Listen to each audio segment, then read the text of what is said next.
Well, if it isn't my dear partners. That voice! It's Navia!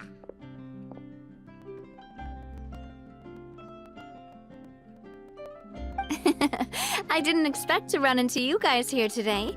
Are you headed somewhere? How about you, Navia? Are you still busy rebuilding Poisson? We've wrapped up most of the rebuilding, but there are still a few things left to take care of. Stocking up on materials, confirming construction timelines, discussing compensation terms with families affected by the disaster. Between all of that, I've been making a lot of trips between the court and Poisson.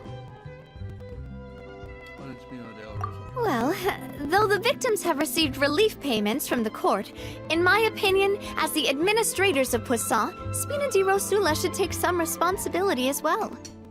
Our financial situation right now isn't the best, so all we've been doing is signing agreements for the damages to be repaid at a later date. Though just pieces of paper now, they demonstrate our commitment. They're necessary to restore the people's faith in us. Whoa! Spoken like a true president. You're a really responsible leader. That must be taking up most of your time, though, right? Oh, you bet. Between that and all the other errands I have to run at the court, I'm always forgetting one thing or another. So before I came over this time, I took a page from Melusa's book and decided to make a list of everything. This way, it's easy to see which tasks you haven't checked off. And then, since Melus loved using shorthand, I decided to also follow his example and come up with some shorthand of my own. But after running a few errands in the city, I'm kind of struggling to even read my own handwriting anymore. That does sound like you, all right. So what kind of shorthand did you use? Oh, want to take a look? Let Paimon see. Wait. There's nothing here but a bunch of weird symbols. This looks like a piece of kelp wrapped around a stick. And this other one, is it supposed to be a boar in a box? The first one has to do with confirming the final payment amount for the fishermen, while the second one is a reminder to try the new burger that just hit the market. Okay, Paimon can definitely see how you might forget what each of these mean. Thank you for your advice. These are the kinds of things you only really figure out once you've tried them out yourself. I thought that as long as I understood my shorthand when I came up with it, I'd be sure to remember the symbols when I looked at them later. Unfortunately, I've definitely proven myself wrong. Well, now you know for next time. Anyway, I should have already taken care of most of the things on the list. There are still a few symbols that I can't decipher, but I don't think they're anything too super important. Worst comes to worst, I'll just make another trip. So you're going to head back now? Yep, that's the plan.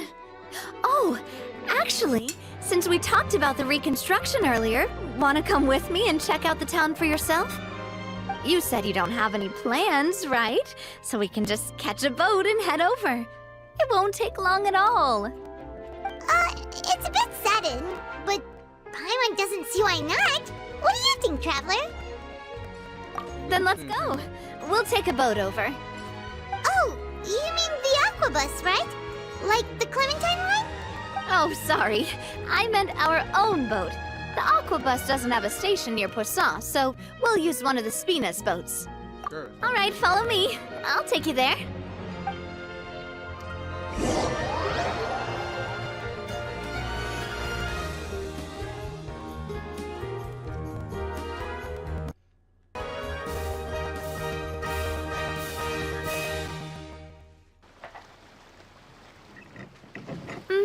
engineer is still doing a few routine safety checks. We can head out as soon as we get the green light. So, Paimon has always wanted to ask.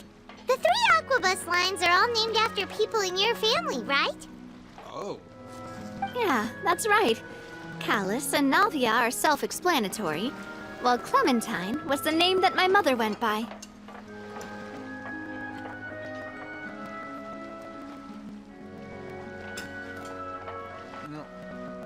If you provided the Mora to build the lines, then why isn't there even a dedicated line to Poisson?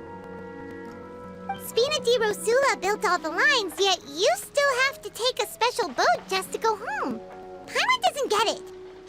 Well, what I heard is that most of our businesses don't actually use Poisson as a hub, so there was no real reason to build a line straight to Poisson. You are right that it is a bit strange, though. If you've already committed to build 3 lines, why not just add a 4th? Yeah, that's what Paimon's saying. The Aquabus is so convenient, it's really a huge shame. Well, it is what it is. You know what my father was like. Even I often struggled to figure out what was going on in his head. But that would only be the case if he cared about what others thought. My father was always really stubborn. Once he made up his mind, good luck getting him to change it.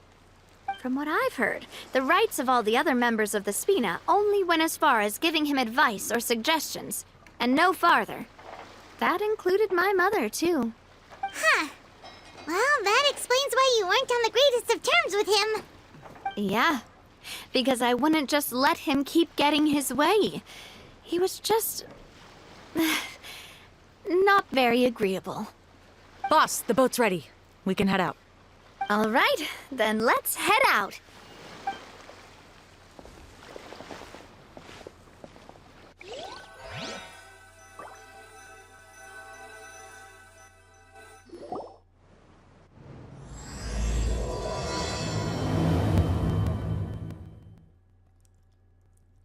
It'll be a while before we get to Poisson. Let's keep talking. Navia, what was your mother like as a person?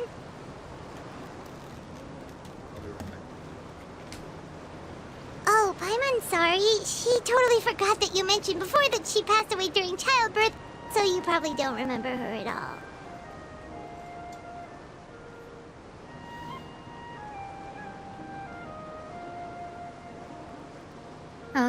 That's all right. I've heard many stories about her from the rest of the Spina. They've always said that they were sure we would have gotten along famously.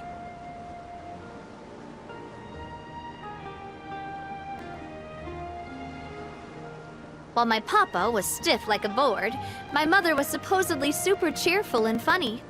Their complementary personalities allowed them to make up for each other's flaws.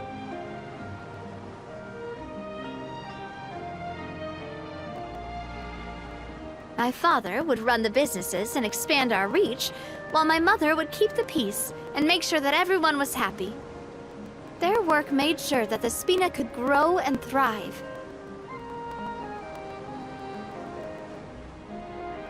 Sounds like they were not just a well-matched couple, but fantastic business partners as well.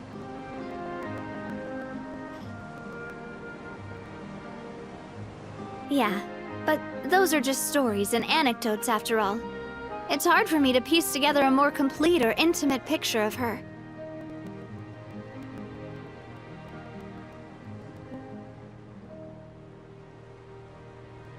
But sometimes, I'd still look at the Clementine line and wonder, would the Spina and Poisson still be what they are today had my mother survived?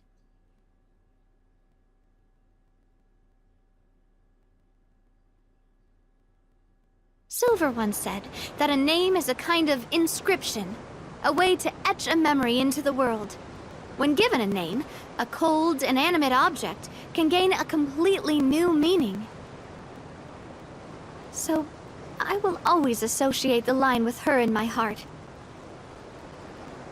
Over the past few weeks, I've also begun to appreciate how water can take in and hold our most intense feelings and memories, as well as how one may reflect on their past by watching the sea.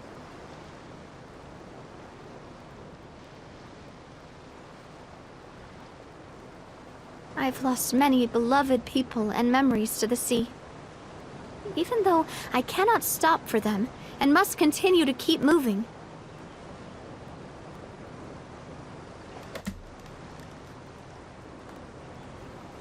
The fact won't change that they existed in my life and gave me the reason and motivation to move forward. Always. But no matter what, we can't change the past. But I tell myself that I need to keep looking towards the future. Everyone, even my parents, have already overcome so many obstacles. Besides, I'm the president of Spina di Rosula. I've got to keep my chin up.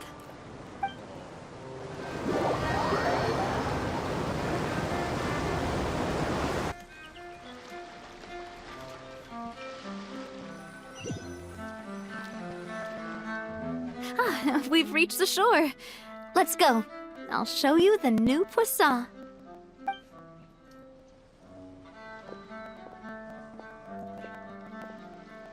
Navia, do you think she's doing all right?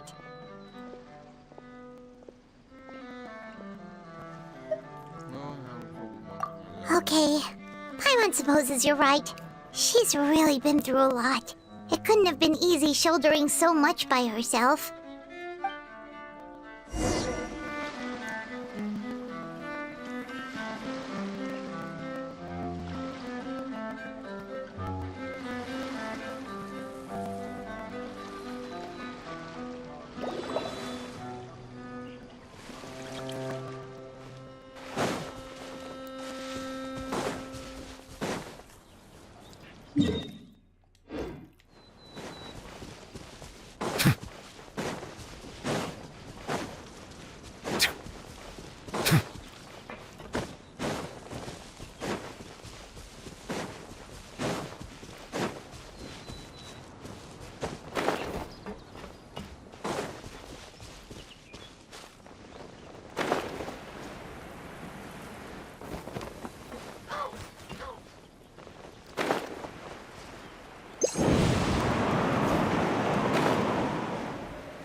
Boss, you're back!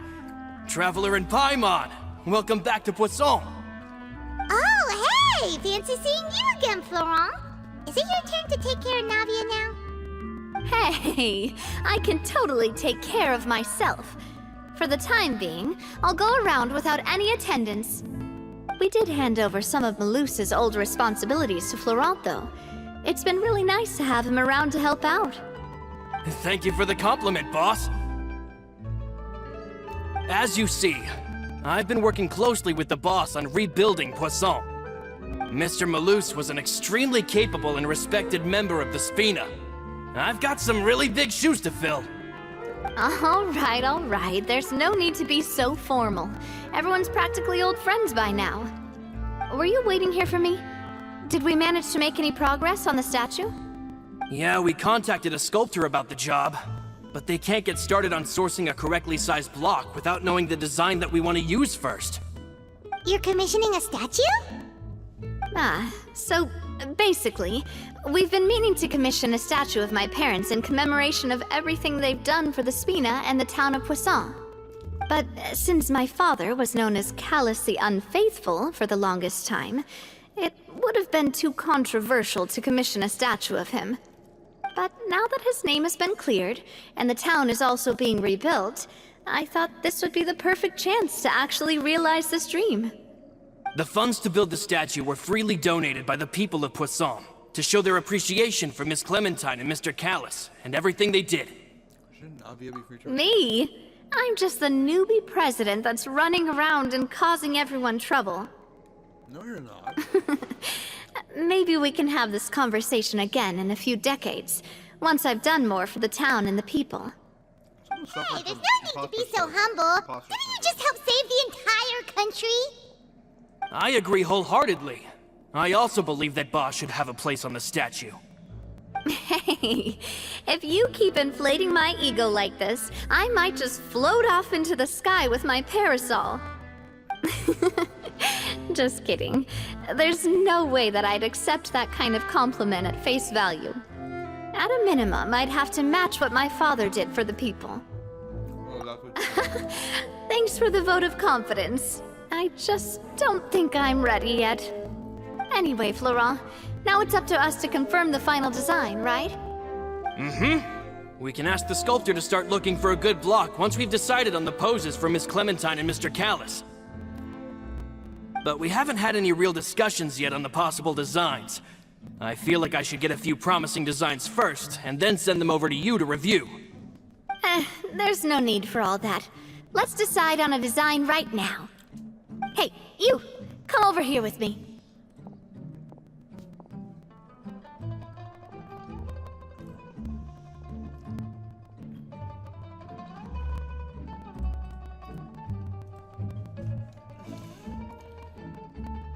Modeling a few poses, of course. Here, just pretend to be Callis, and I'll be Clementine. Didn't you say on the boat that Callis and Clementine sounded like great partners? Well, then there's no one better to fill this role than my most valuable partner. Florent, let's grab some reference shots. You've got it, boss. I'll go get the camera. Well, what do you think? Got any ideas?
Well, I've actually discussed it a bit with Florent before, but I could never come up with any fresh or original ideas.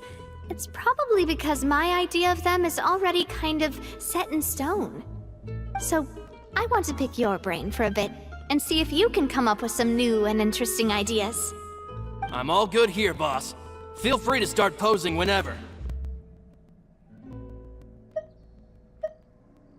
A happy pose? You mean something like we were laughing together at a funny joke? Would all that be able to come through with just a picture? Would we even be able to tell what they are supposed to be laughing about? Yeah, and that'd probably be a massive pain to sculpt as well. Could one of you try striking a pose like you're talking while the other one laughs?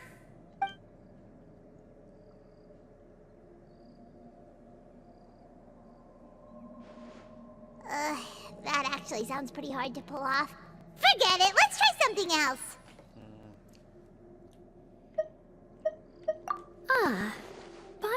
that, do you mean as if we were standing on a boat and looking out at the sea?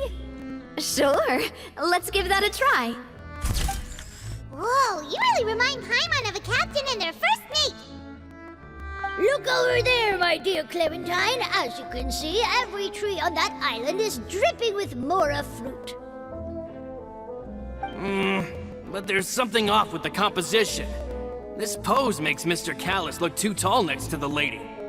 Oh, I see what you mean. Then let's swap. Well, Paimon is a fan. A statue like this would look fantastic on a boat. Wait, but we can't do that. Very few people would see the statue if we were to put it on a boat. This statue is meant to be placed in the town. But then, since we're putting it in the town, the whole point of the pose would be lost. Oh, okay. We'll try to think of something else. Imposing, huh? Oh, I've got it. Let's try this. This pose! It makes me recall Spina di Rosula's glorious golden age.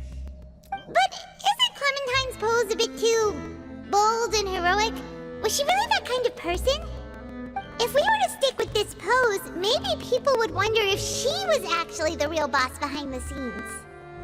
Well, tabloids did indeed speculate as much back in the day, but the Spina pulled a few strings and made both the report and the journalist disappear.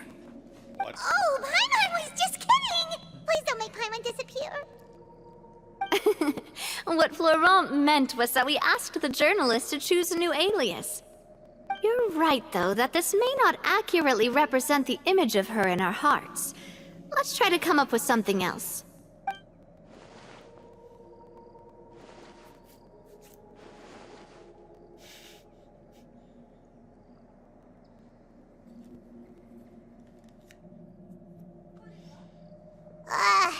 We tried a bunch of different ideas, but none of them felt right.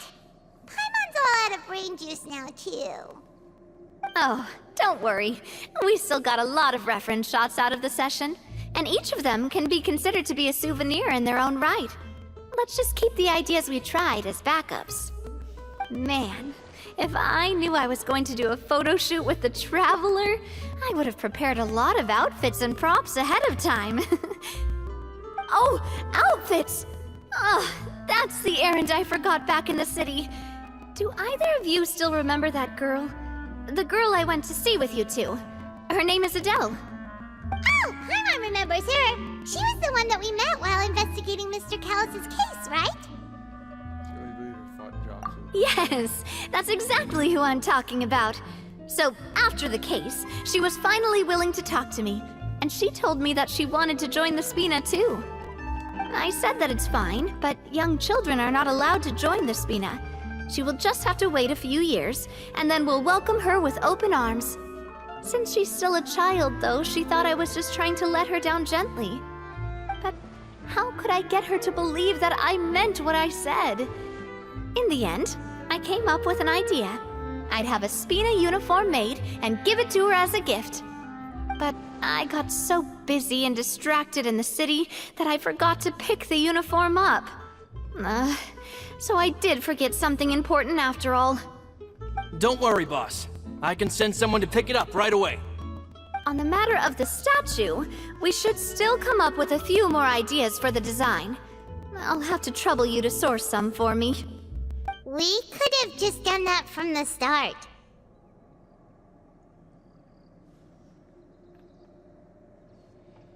Oh, you got some cool pictures. Yeah, you're right. They'll have some value as souvenirs at least.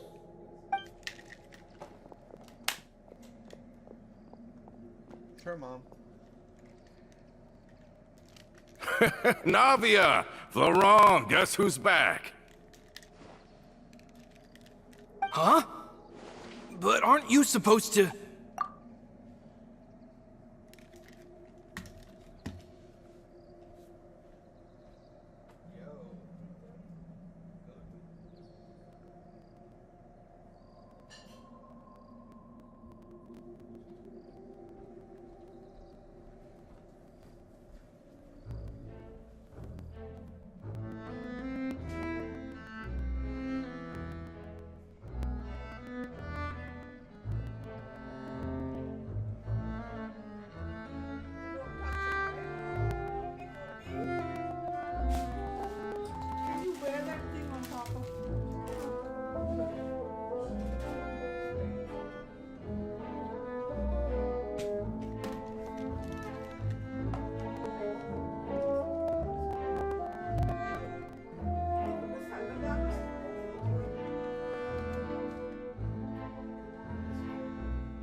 Oh, well, if it isn't Coulter. Back already from the Fortress of Meripede?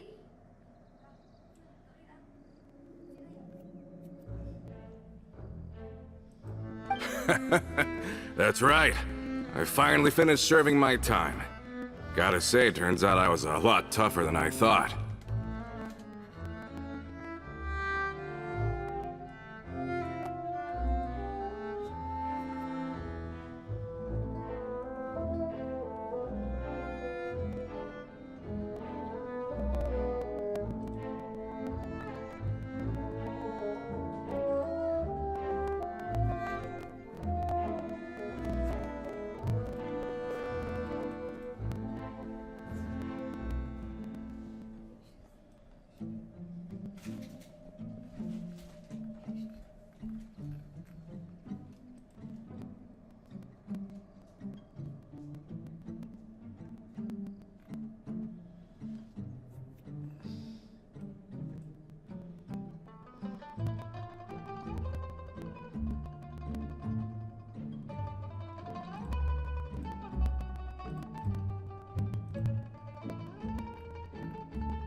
After I got out, I immediately made a beeline back to Poisson. You could say that familiar briny smell became a primal call, urging me to forget everything else and just come back home.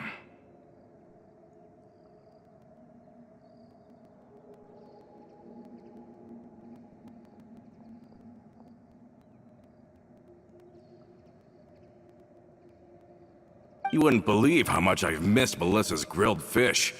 I dreamed about it every time I had to get a welfare meal down there underneath the sea. It's good to have you back, Coulter. You look as well as ever. And this guy is? Let me introduce you. This is Coulter, another of Spina di Rosula's members. He was found guilty and sentenced to the Fortress of Meripede some time ago.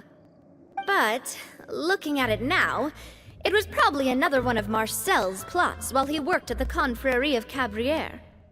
Wait, Mr. Marcel? What do you mean? He was involved in some sort of plot?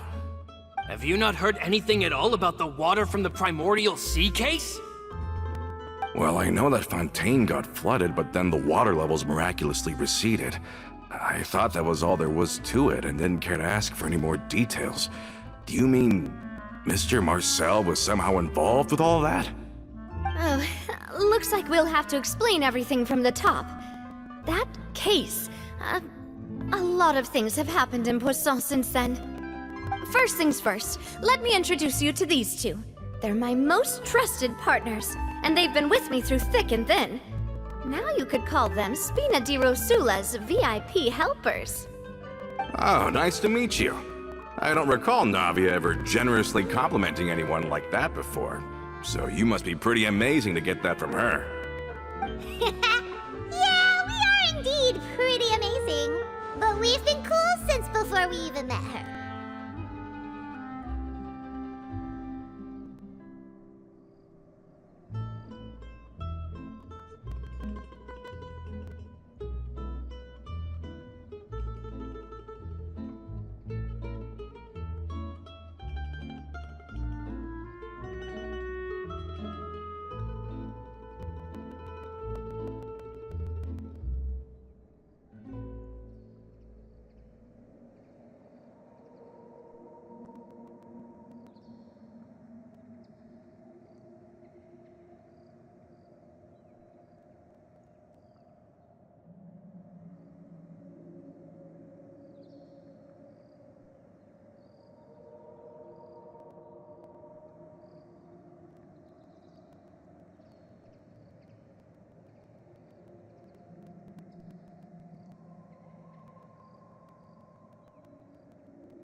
Humble again as always, I see. Even when I was totally sincere with my praise. Nice. Spina di Rosula always seems to attract great people. Oh, that reminds me. Where are Malus and Silver? Aren't they always by your side? About that. Coulter, a lot of things happened while you were gone. As you can see, even Poisson isn't quite the same as how it was before you left.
They lost their lives, keeping me safe during the flood.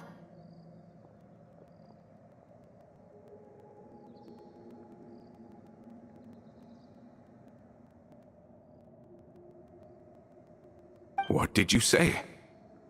This isn't some kind of morbid welcome home prank, right? You're just scaring me on purpose because I don't know anything about what's happened.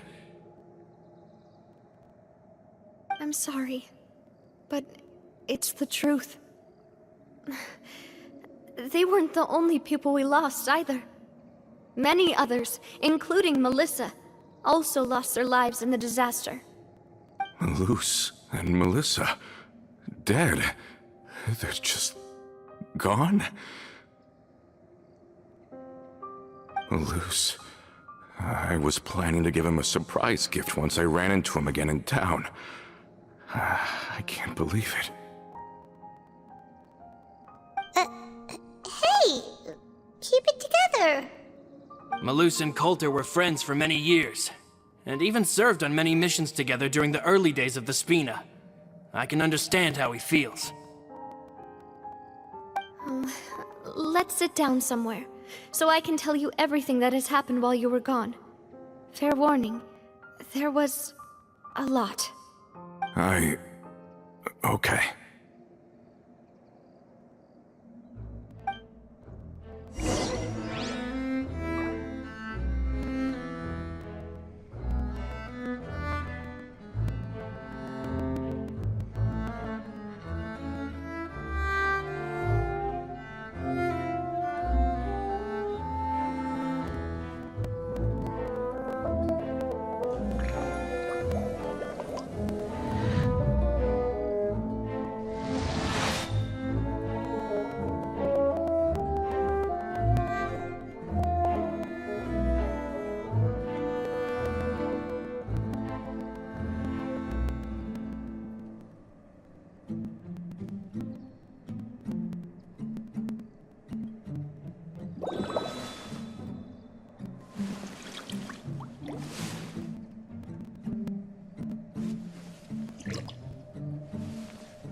Water comes in many flavors to the discerning palate.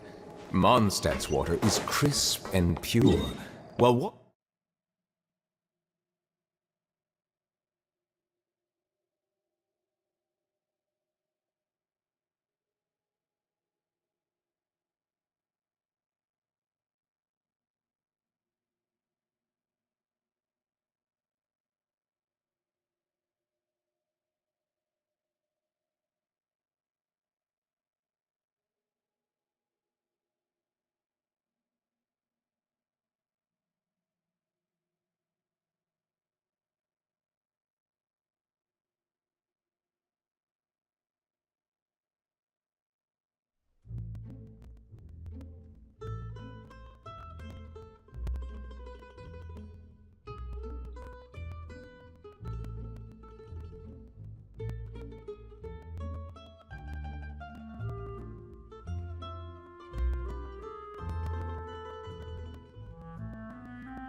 from Liyue has an enduring aftertaste.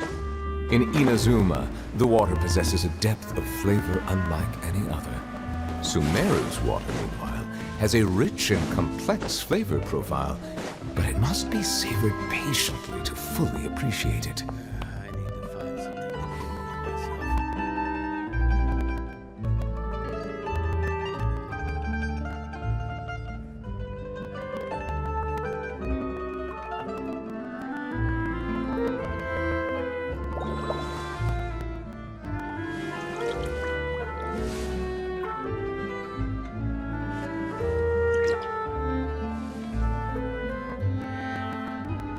I need to find something to do with myself.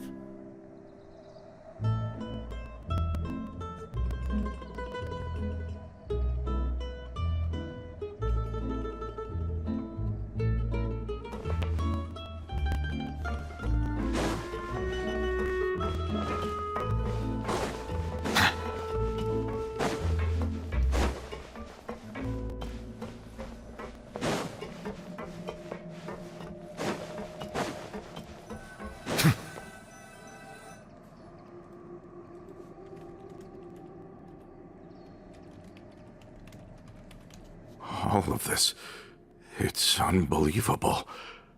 I can't believe that those stories were real. It all really happened. Has the world gone mad? I think you and I both feel the same way about the profound tragedy of Malus's loss. And the sheer depravity of Marcel's actions. I thought Mr. Marcel would always stand by the Spina. Everything he had, the Spina gave to him. It's unconscionable to have received all that, and yet still plot to kidnap and dissolve you for his insane research. The good news is that the Confrérie of Cabriere is no more. Gone with them too is the entire synth manufacturing and distribution network. We finally closed the curtain on that long struggle. Are you sure? But if Marcel wanted to rebel against us, he probably sent word in secret to Romeu. Who's Romeu? Romu? Not a name I've heard before either. Florent should remember him. You see, there was once a major internal dispute regarding funding the construction of the Aquabus lines. Romeu was the leader of the faction that thought such a vast sum of mora would be better spent improving the town of Poisson. But Mr. Callis believed that an opportunity to collaborate with the court of Fontaine and the Fontaine Research Institute was hard to come by, and would allow us to build many valuable relationships. Not only would the Aquabus be a good business investment, it would also boost our reputation among the general populace, eventually paying us massive dividends down the line. But the two couldn't come to an agreement. Romeu ended up taking a lot of people with him when he left Spino di Rosula altogether, and the split was on extremely bad terms. And with Papa's stubbornness, I can definitely imagine how it must have gone down. And of course, when he was suffering the slings and arrows of outrageous injustice, those relationships that he spent a fortune to build didn't help in the least. Yeah, you could say it was the price he paid for sticking to his beliefs. That couldn't happen the first time a suit like that happened. Oh, that's a good point. If Callis was really as stubborn as you say, then wouldn't he have argued with the rank and file all the time? Oh yeah, it eventually became a thing that just happened on every day that ended with Y. But Navia, boss, you might not know this, but he wasn't always like that. He used to be a lot better with taking counsel. With him listening to our advice, and Ms. Clementine also frequently on our side, it was pretty smooth sailing for a good many years. But on the matter of the Aquabus, even Ms. Clementine completely stood by Mr. Callis' side. I never knew. But from my perspective, Romeu's position had a lot going for it. Couldn't they have sat down and talked it out? I think the Aquabus was just the straw that broke the camel's back. On that topic, they eventually came to a rather radical conclusion. They believed that Miss Clementine lost her ability to serve as an impartial mediator when she became pregnant with Callus's child. So, they thought she had betrayed them? But that doesn't make any sense. Before she was their mediator, my mother was also her own person, and a member of the Spina. She should have the right to take any side she wished. Yeah, but to them, even taking a side was betrayal enough. They felt like their voices could no longer be heard once their sole mediator had gone over to the other side. Of course, Ms. Clementine then passed away, and Mr. Callus began to regard the completion of the Aquabus project as her final wish. With that, the last hope of reconciliation was gone. So that's what happened. From that point on, Romeu and his people cut ties with the Spina, and never gave us any kind of professional or personal courtesy ever again. I'll be right back, folks. Sorry about this.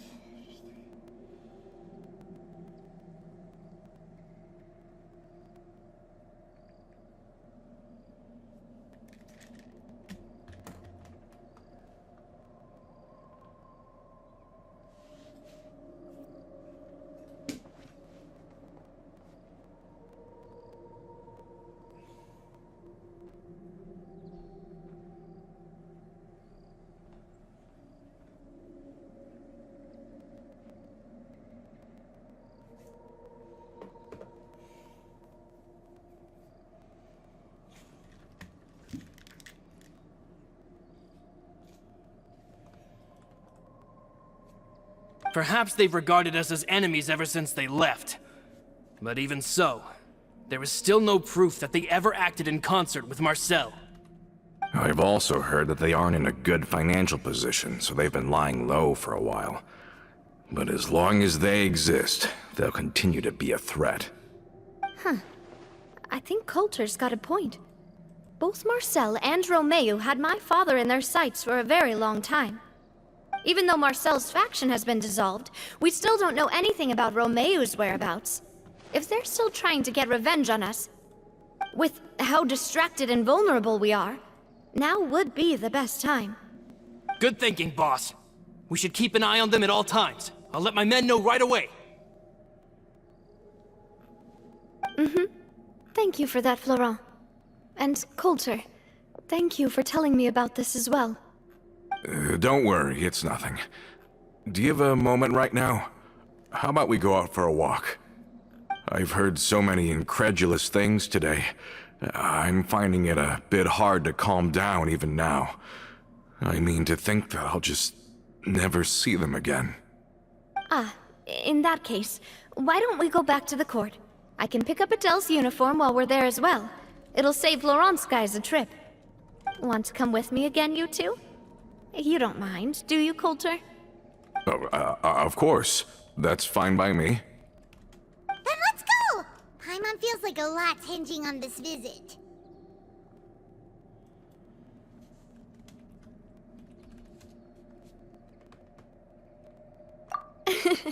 We really are the best of partners. Come on, let's go.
Are we not taking the boat this time? It's nice to walk from time to time, isn't it? Think of it as something like a hiking trip. Once we're there, we can stay a few days. Sounds good. I haven't walked this road in a long time.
Well, we've walked far enough for now.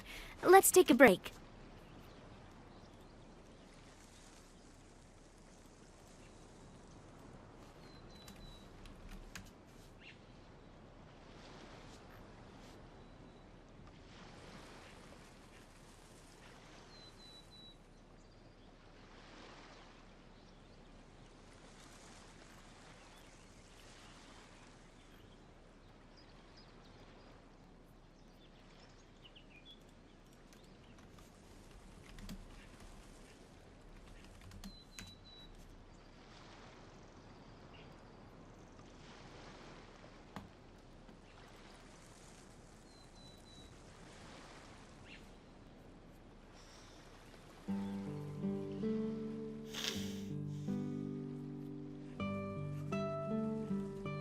Since we're out for a walk, we shouldn't stress too much about the destination.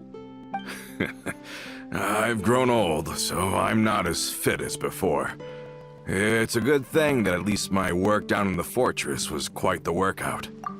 Well, Paimon thinks you're doing great. We didn't have to slow down for you at all. Back in the days before the aquabus lines were built, we often had to hike north with our goods, then catch a boat to the court. Malus and I must have traveled this way hundreds of times.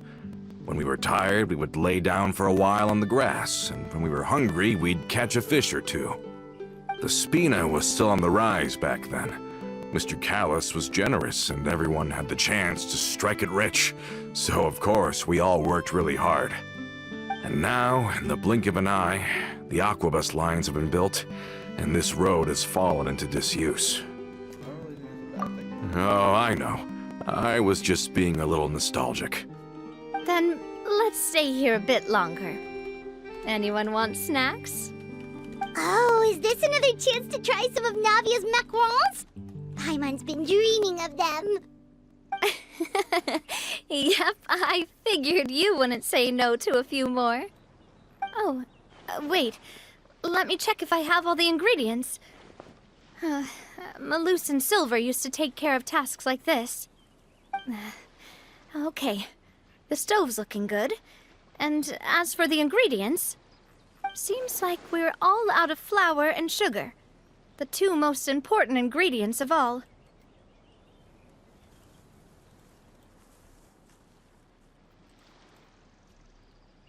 Oh, would you? Oh, but it would be too much to ask you to go on a trip just for those. We should contribute to making the macaron too. Don't worry, we cook out in the wild all the time, so she should have some stuff on hand. Oh, that's great. Then I'll leave the ingredient gathering to you. As long as we have some sweet flowers and wheat, I can start the baking. Then I'll go look for some boxes nearby for a makeshift table and chairs. Great. Then I'll prep the stove. Let's get to work, everyone.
How did it go? Did you find the ingredients?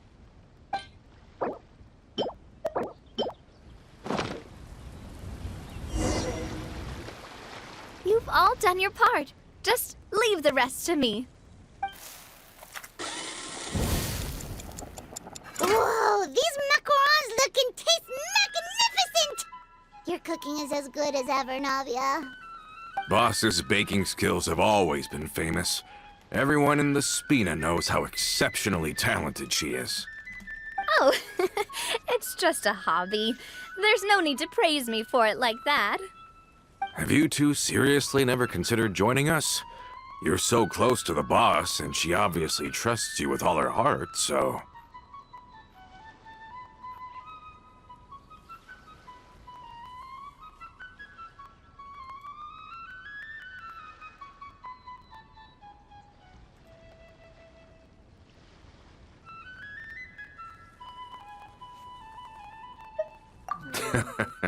Was it that obvious? I just thought you would be a great fit, that's all. You just happened to walk in on our little reunion. It's actually been quite a while since we last spent time together. Adventurers never stay in one place for long. The name of Spina di Rosula would just tie them down. Besides, after everything we've been through together, I'm sure our hearts would remain intertwined even if we found ourselves on opposite sides of the world. Even if Paimon was far beyond the horizon, she'd still remember the delicious taste of Navia's macaron. I understand now. Then I am very lucky indeed to have been graced with the chance to meet the two of you. I will endeavor to make the most of this short yet fortuitous encounter, and enjoy every moment we spend together. We've got no wine with us, but let's still toast with water, in celebration of this moment.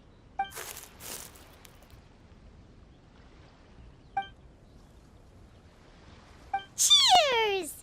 Hey, what are you doing? Quick, join in on the toast! May your travels go smoothly, may the Spina continue to grow, and may our friendship last until the end of time.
God.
All set?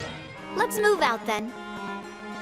I asked some old acquaintances in town to make Adele's uniform, so we should be able to pick it up right away.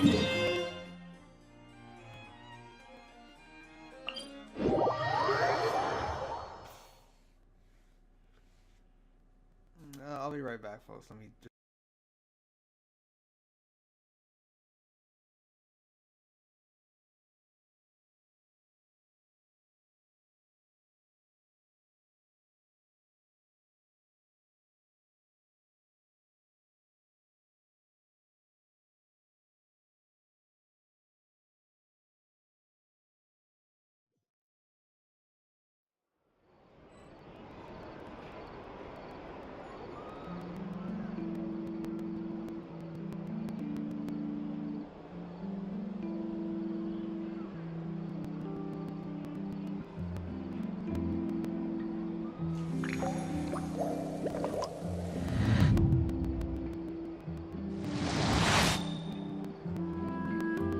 We cannot just rely on the ocean's self-cleaning ability.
Self-cleaning ability.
Self-cleaning ability.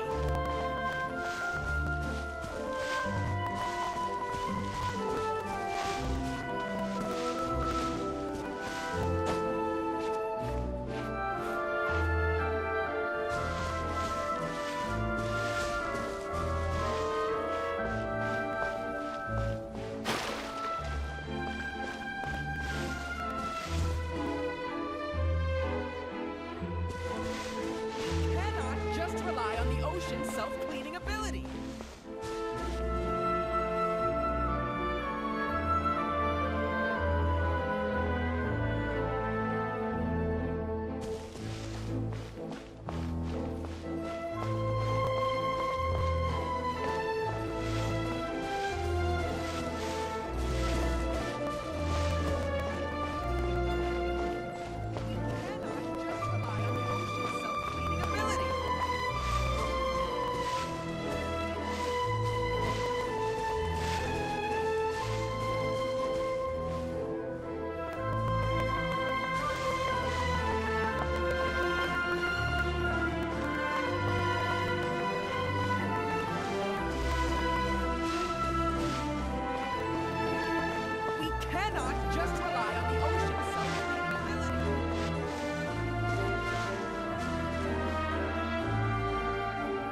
I see the value in my own work, but I also see the meaning in all the endeavors of the people of Fontaine.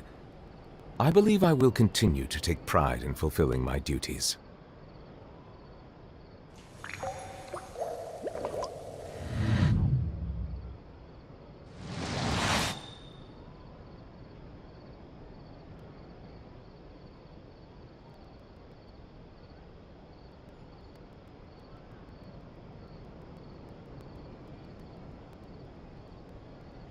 Melusines are beautiful creatures.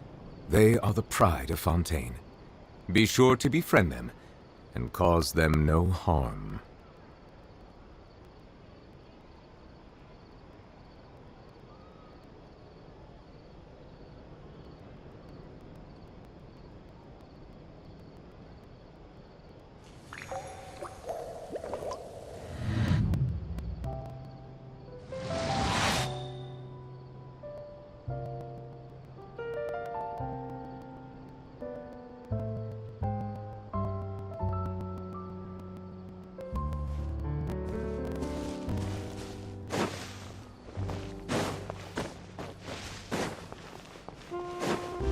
We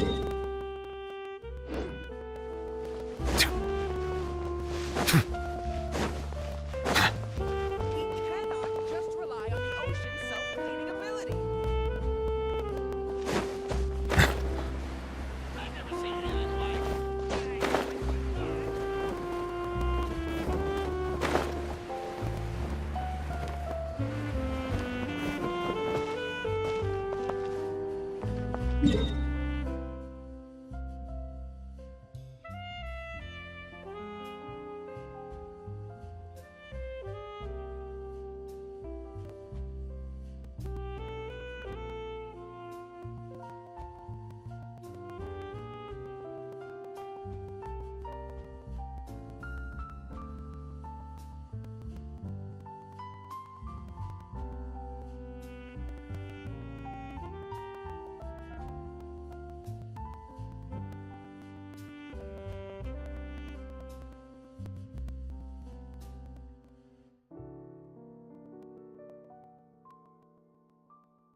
Hey there, Ludovine. How's business lately? The Demoiselle of Spina de Rosula. I must say, your generous patronage is the one thing keeping me from going bankrupt. Nonsense. We all know what a talented businesswoman you are. Oh, and don't forget, she's the boss now. My mistake, my mistake. I just got so used to calling her Demoiselle. Are you here for the uniform? Yep. I forgot to drop by earlier when I was running errands around here. I didn't expect Demoiselle to come and pick it up in person. It's just a uniform after all. Any of your folks could have come instead. Navia's always liked to take even small things seriously. Hey, that's not the only reason I'm here. We mostly just needed a walk to clear our heads. There are few things more uplifting than taking the first step on a new journey. Boss has got a point. Going on a trip with friends is always better than staying cooped up at home. Very well. Please, wait here while I retrieve the uniform for you.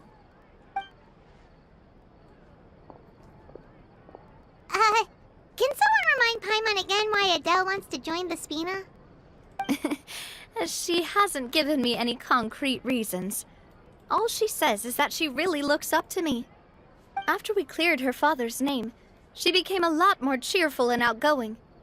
It's probably because she now knows for sure that her father was never a bad person. She said she used to be terrified of Papa, so as a result, she found all the rest of the Spina super scary as well. But the Spina is very different now. She mustered up the courage to talk to me, and felt like I could really understand her.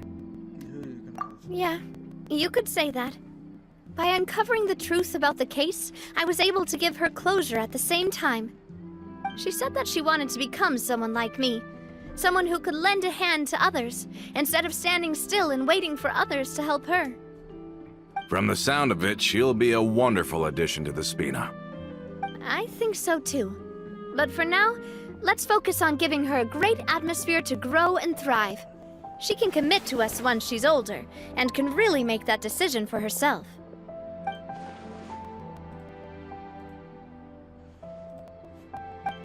Is something up, Traveler? Huh? Tailing? Oh, Paimon's coming. I'll go check it out too. Coulter, please hold on to this for me. All right.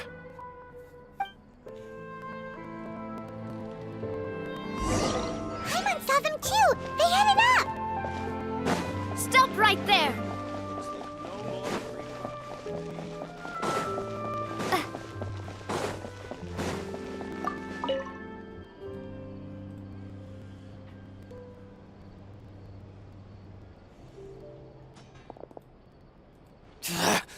We knew you were going to be difficult! Seems like if we want them to talk, we're gonna need to teach them a lesson first. Brothers, there's no need to skulk in the dark anymore. Let's take them out!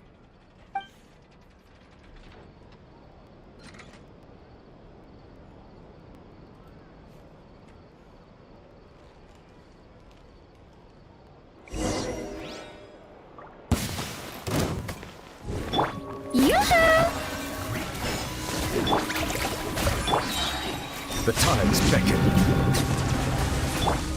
Watch out!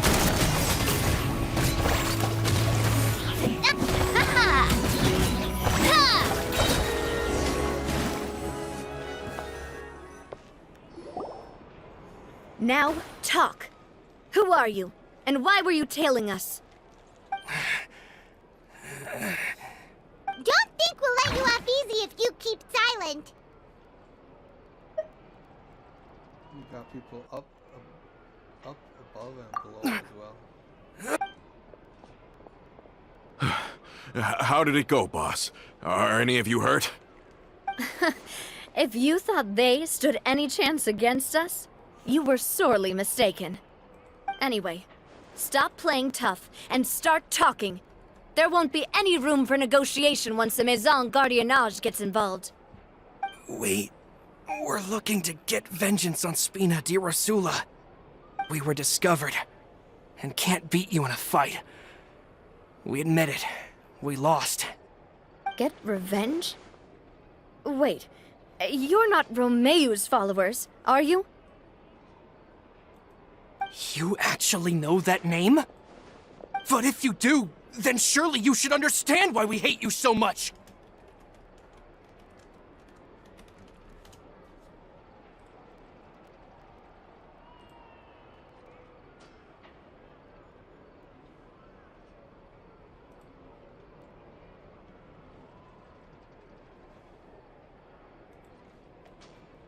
Indeed. You haven't got the faintest hope of winning right now. We were out drinking when we saw Navia. We got so angry we decided to follow you guys and look for an opportunity to really mess up your day.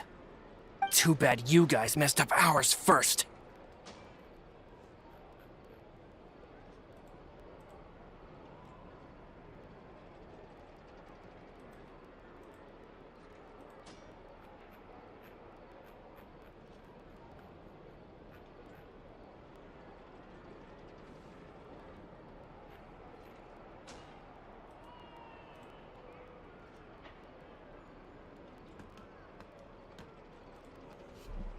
Huh?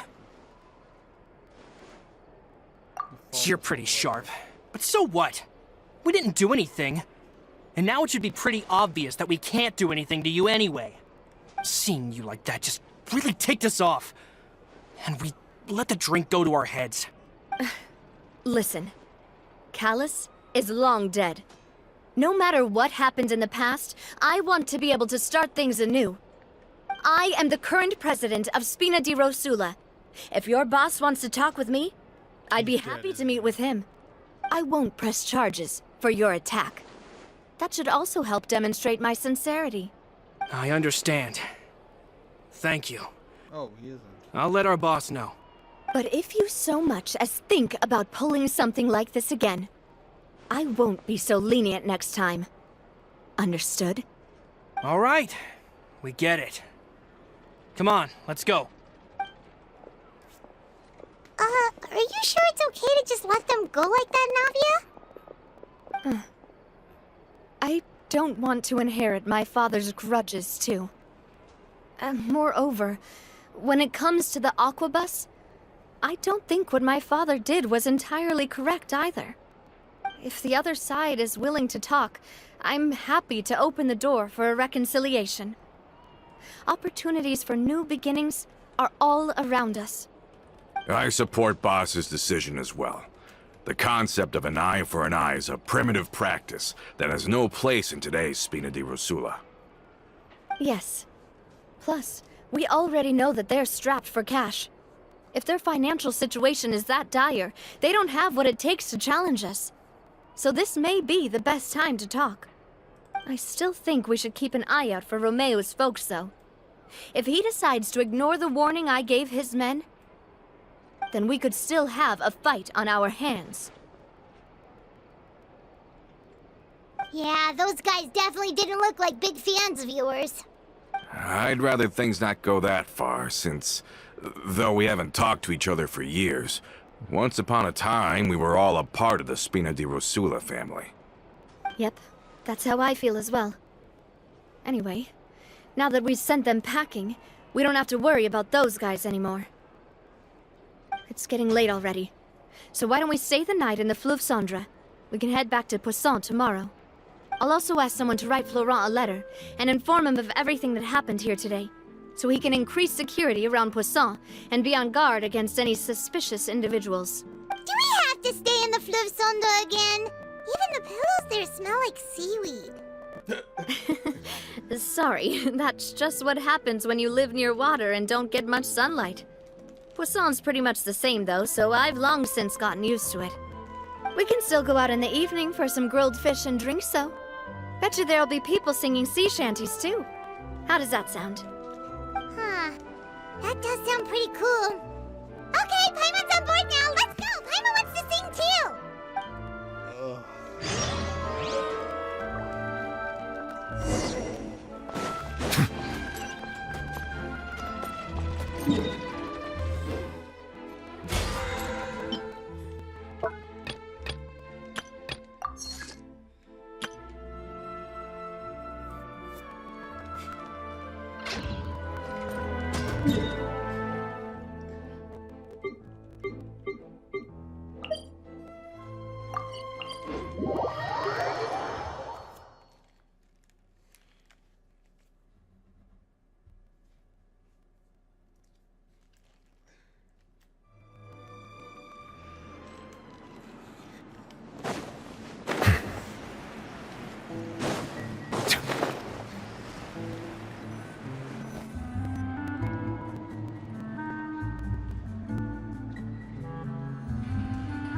Coming back here really does feel like this place is starting to grow on Paimon.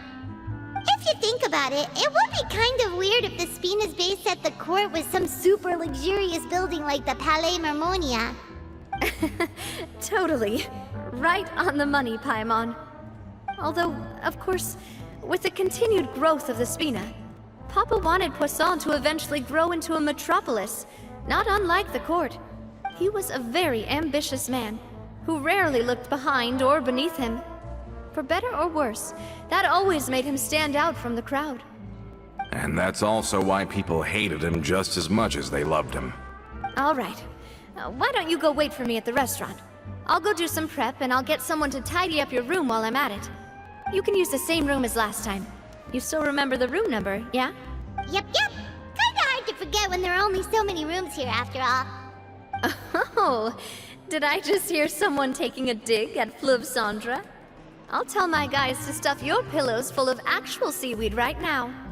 Oh, Paimon, sorry! Please have mercy, Navia. If you do that, then Paimon really won't be able to sleep at all. I was just kidding. Be on your way now.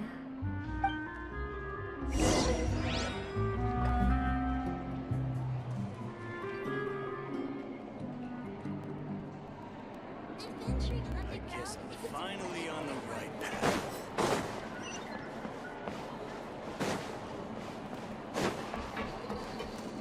I'll be right back. No problem's too big to solve.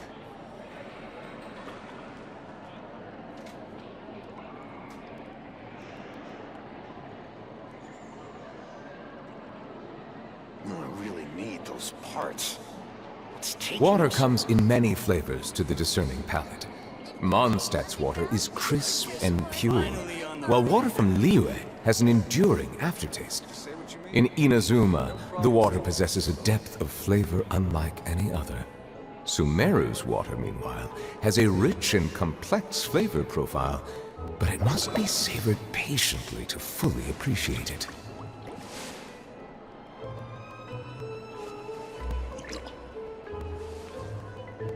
I really need those parts. What's taking him so long? Finally on the right path. Just say what you mean. No problem's too big to solve.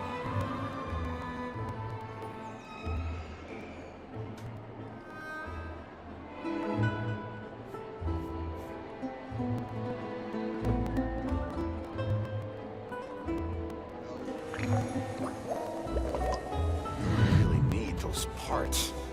What's taking him so long? Adventuring underground is way more fun than I thought. I guess I'm finally on the right path. Just say what you mean. No problem's too big to solve.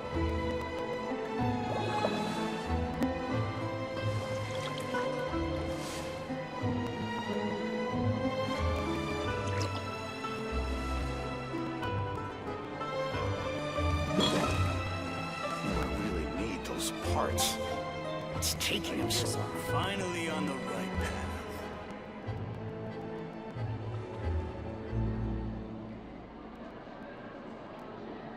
Just say what you mean. No problem's too big to solve. Melusines are beautiful creatures. They are the pride of Fontaine. Be sure to befriend them and cause them no harm. I really need those parts. What's taking him so long?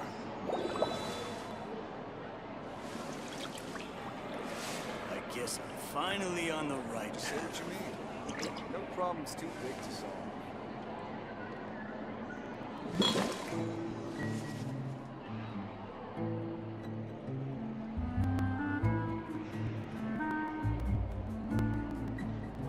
Adventuring underground is way more fun than I I see the value in my own work, but I also see the meaning in all the endeavors of the people of Fontaine.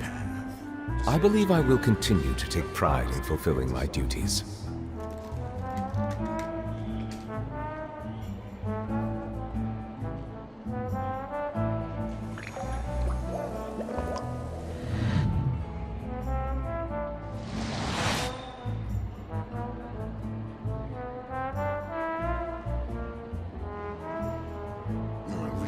Those parts. It's taking him finally on the right path. No problem's too big to solve. Water comes in many flavors to the discerning palate.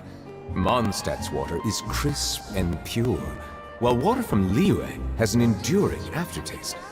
In Inazuma, the water possesses a depth of flavor unlike any other. Sumeru's water, meanwhile, has a rich and complex flavor profile, but it must be savored patiently to fully appreciate it. What's taking him so long?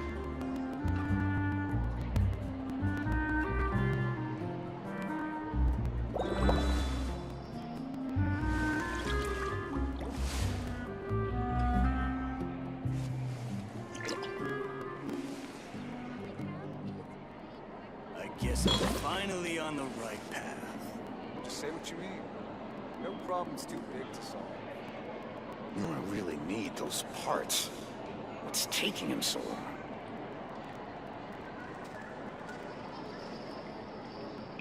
Melusines are beautiful creatures. They are the pride of Fontaine. Be sure to befriend them and cause them no harm. I guess I'm finally on the right path. Adventuring underground is way more fun. Just say what you mean. No problem's too big to solve. I really need those parts. It's taking him so long.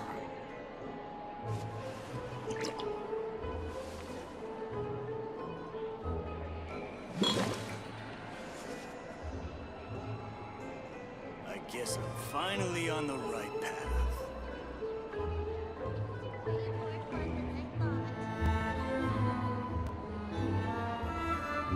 Just say what you mean. No problem's too big to solve. I really need those parts. It's taking him so long.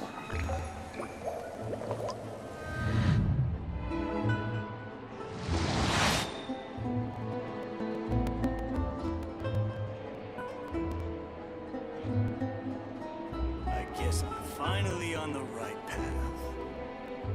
Just say what you mean. No problem's too big to solve.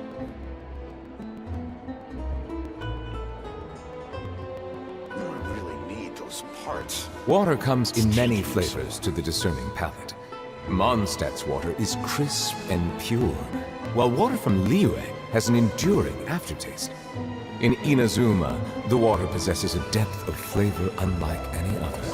Sumeru's water, meanwhile, has a rich and complex flavor profile, but it must be savored patiently to fully appreciate it.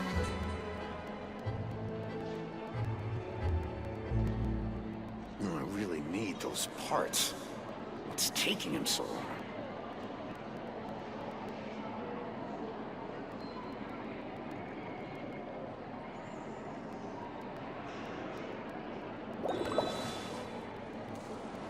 I guess I'm finally on the right path. No problem's too big to solve. I really need those parts. What's taking him so long?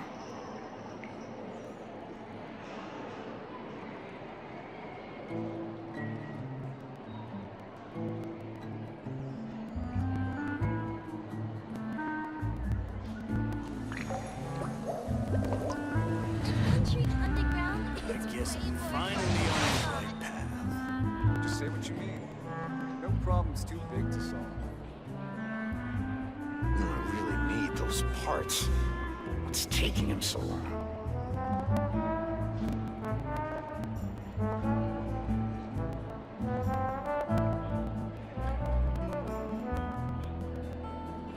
I guess I'm finally on the right. Melusines are beautiful creatures.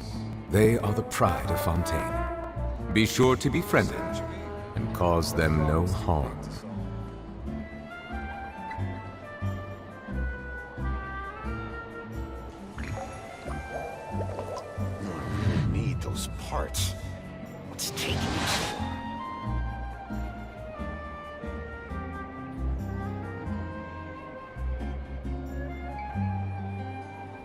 guess I'm finally on the right path.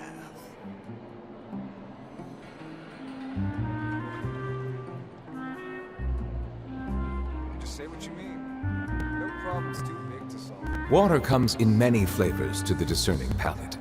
Mondstadt's water is crisp and pure, while water from Liyue has an enduring aftertaste. In Inazuma, the water possesses a depth of flavor unlike any other. Sumeru's water, meanwhile, has a rich and complex flavor profile, but it must be savored.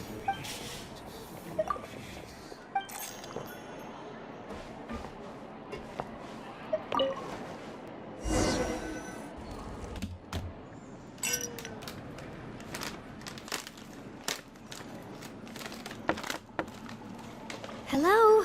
Are you asleep yet? Oh, no, not at all. I just figured that since we don't get to enjoy nights like these very often, we should try to enjoy it to the fullest. Wanna go fishing? I've got some rods and lures ready. Oh, so that's the prep you were talking about. Sure, we'll come. Fishing. Hopefully I didn't wake you or anything. Don't worry, you don't have to do any actual fishing if you're too tired. Just think of it as keeping me company. How does that sound? Okay, let's go. To the fishing spot.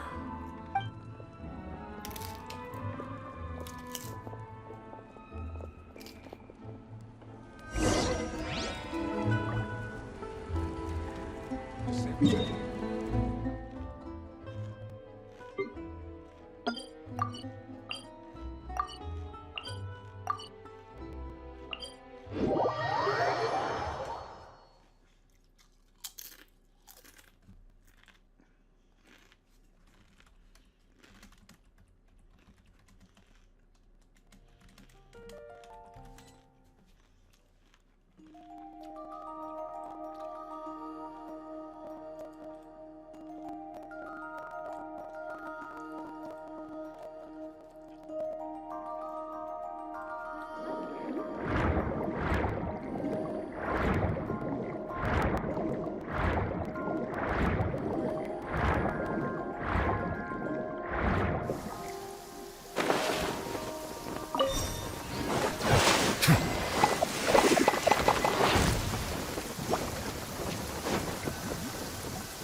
How can you call this fishing when you're using a fully automatic rod? What's the problem? Lots of people in Poisson use rods like these. But shouldn't fishing be all about, you know, attentively watching the float and then excitedly reeling in the catch when you finally hook something? Well, that's one way to enjoy fishing.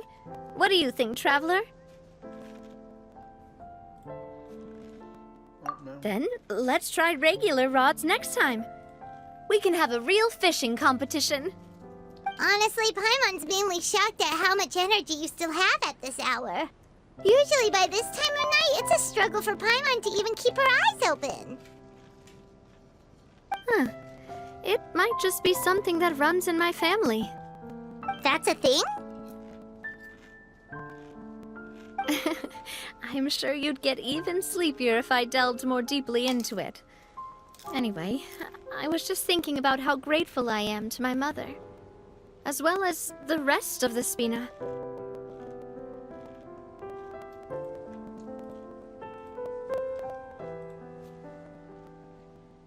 My father always had a lot of unrealistic expectations for me.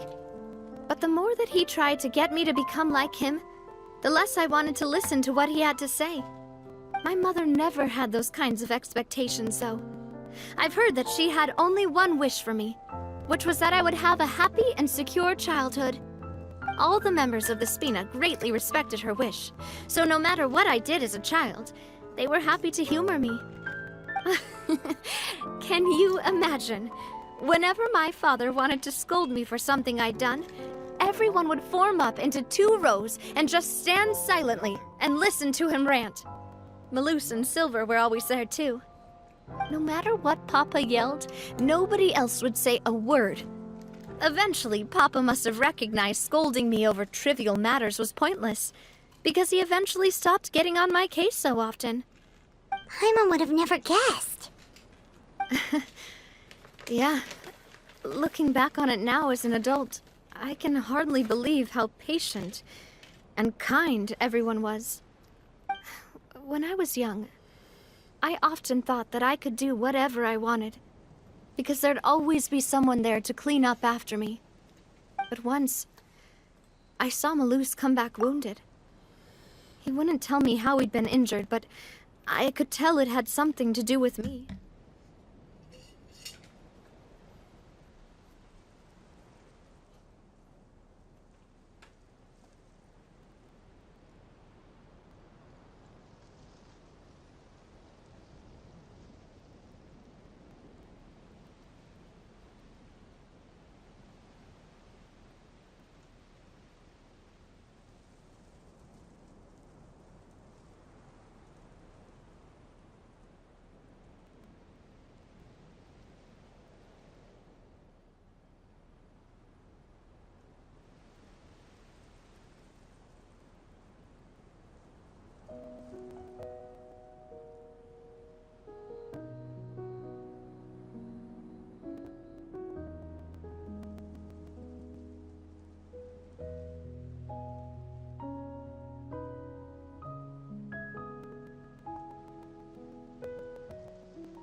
I learned then that there's always a cost to making a mistake. The more you care about those around you, the more you should care about doing the right thing to the best of your abilities. Because if you do falter, there'll inevitably come a time when you'll have to face the consequences. And when that time comes, those most precious to you really will throw themselves in front of you and pay the price for your mistakes. Sorry. I shouldn't have brought that up. I wasn't planning to talk about sad things tonight. Basically, I was just saying that the nurturing atmosphere of the Spina must have been my mother's legacy, rather than my father's. And if that's the only way that I can continue to feel her love, then I'd like to pass that warmth on. Is that why you let those guys go today? Mm-hmm. Although, maybe there's a part of not wanting to repeat the mistakes of the past. I want to be reasonable, at least. Hey, look! I think you've got something on the line! But why isn't the rod automatically reeling it in? Oh, there must be something wrong with how I installed the mechanism. It was my first time putting one of those rods together. We can't let it get away. Come on, you two. Let's catch it. You want Paimon to help too?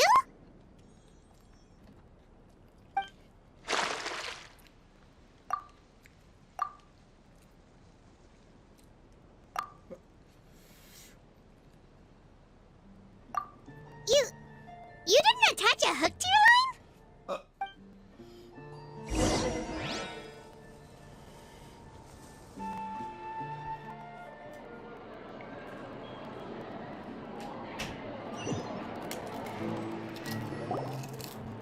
Stop wasting time!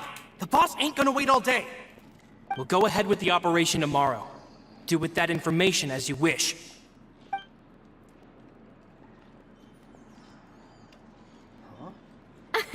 Well, your rod was missing a part too, so I guess that makes it fair. Well, if we're just talking about the number of missing parts, sure.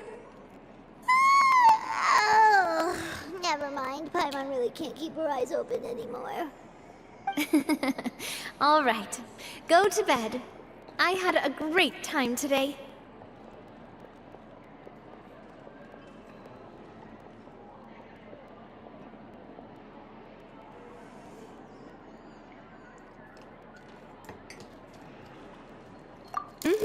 See you tomorrow.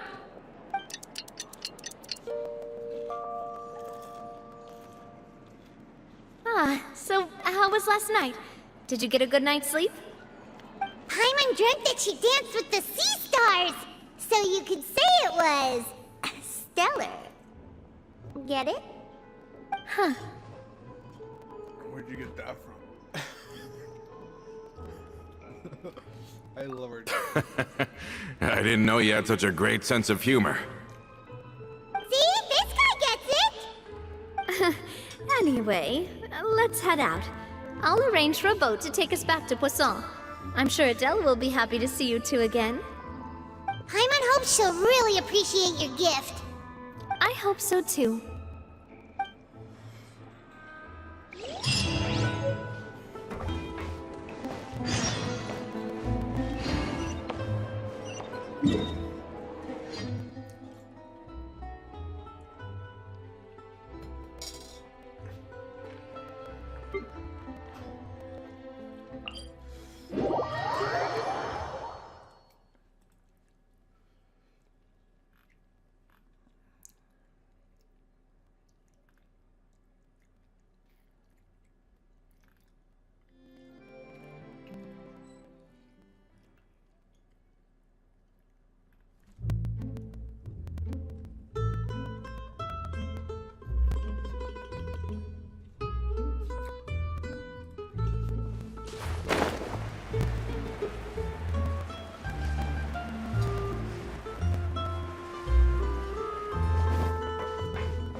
Adele, we're back!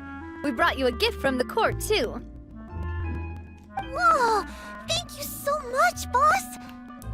Don't call her boss, okay, Adele? Just Miss Navia would be fine. Oh, it's all right. I don't mind. Besides the gift, I've also got another surprise. Guess who's here? It's been a while! Oh, it's you two. It has been a while indeed. Thank you so much for your help on Jacques' case. I've heard that you also helped save all of Fontaine. You're truly just like the great heroes of legend. You're really amazing! And if Miss Navia's your friend, then she must be super amazing too! What's in this thing? Can I look? Of course. Go ahead. Oh, it's a Spina di Rosula uniform! Is it for me? But isn't it a bit big? Well, it's a gift for future you. When you first told me that you were interested in joining the Spina, I was overjoyed. But it's the Spina's responsibility to protect everyone as well. Being a member means becoming involved in all kinds of dangerous situations. And since you're still young, I don't want your mom to have to worry about your safety. So I turned you down then by telling you that you'll have to wait until you're older. But this uniform is a promise that you can join us once you're old enough to wear it. Oh, so that's it! Well, thank you so much, Miss Navia! I'll work hard and grow up as fast as I can! But you can't really grow up faster by working hard. You've got to be patient. Everyone, I'm really grateful that you remembered my daughter's wish and took it seriously. Thanks to the protection of the Spina, even though her father's no longer with us, we've still felt plenty of warmth and security. Oh, it's the least we could do. As long as you live in Poisson, even if you're not an official member, you're still part of the family. Boss! Huh? Is something up, Laurent? I've got something urgent to report. Romeu and his folks have gathered outside Poisson and even shipped in a huge pile of explosives! What? Explosives? What do they want? It seems like they've been planning this for some time. We started investigating as soon as we received your letter yesterday. But Romeu and his folks must have gotten wind as well, because they abandoned their former posts before we could even check on them. We investigated their tracks and found out that they're after Poisson. Could they have smartened up since we caught them red-handed at the court? Seems like they've got no interest in sitting down and talking at all. We should have gone straight to the Maison Gardiennage. Sorry, I underestimated the situation. Well, too late now, I suppose. Florent, where are they keeping their explosives? On the hill to the east of Poisson, near the Clementine line.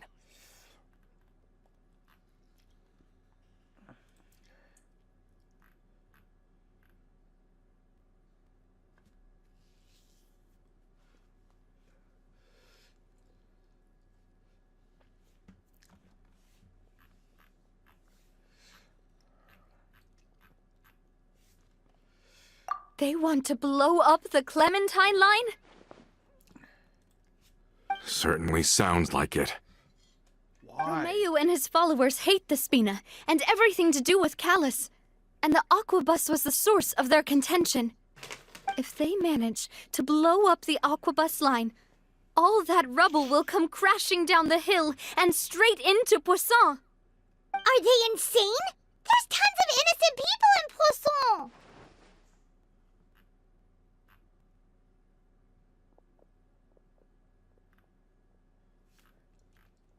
Yeah.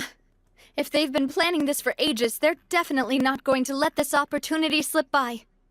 We have to issue an evacuation order to the townspeople and get them as far away from the entrance as possible. That should save them from the worst of it. Let's get everyone onto our ship. That should be the safest place. My dear partner, can I leave the Clementine line to you? If the explosives do go off, not only would the people of Poisson be in danger, any aquabuses using the line would plummet to the ground. Let's stop their insanity first, then settle the score with them.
Leave it to us, Navia. Please stay safe, too.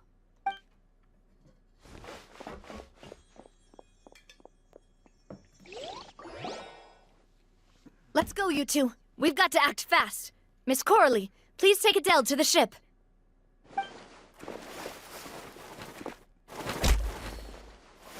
Watch out, boss!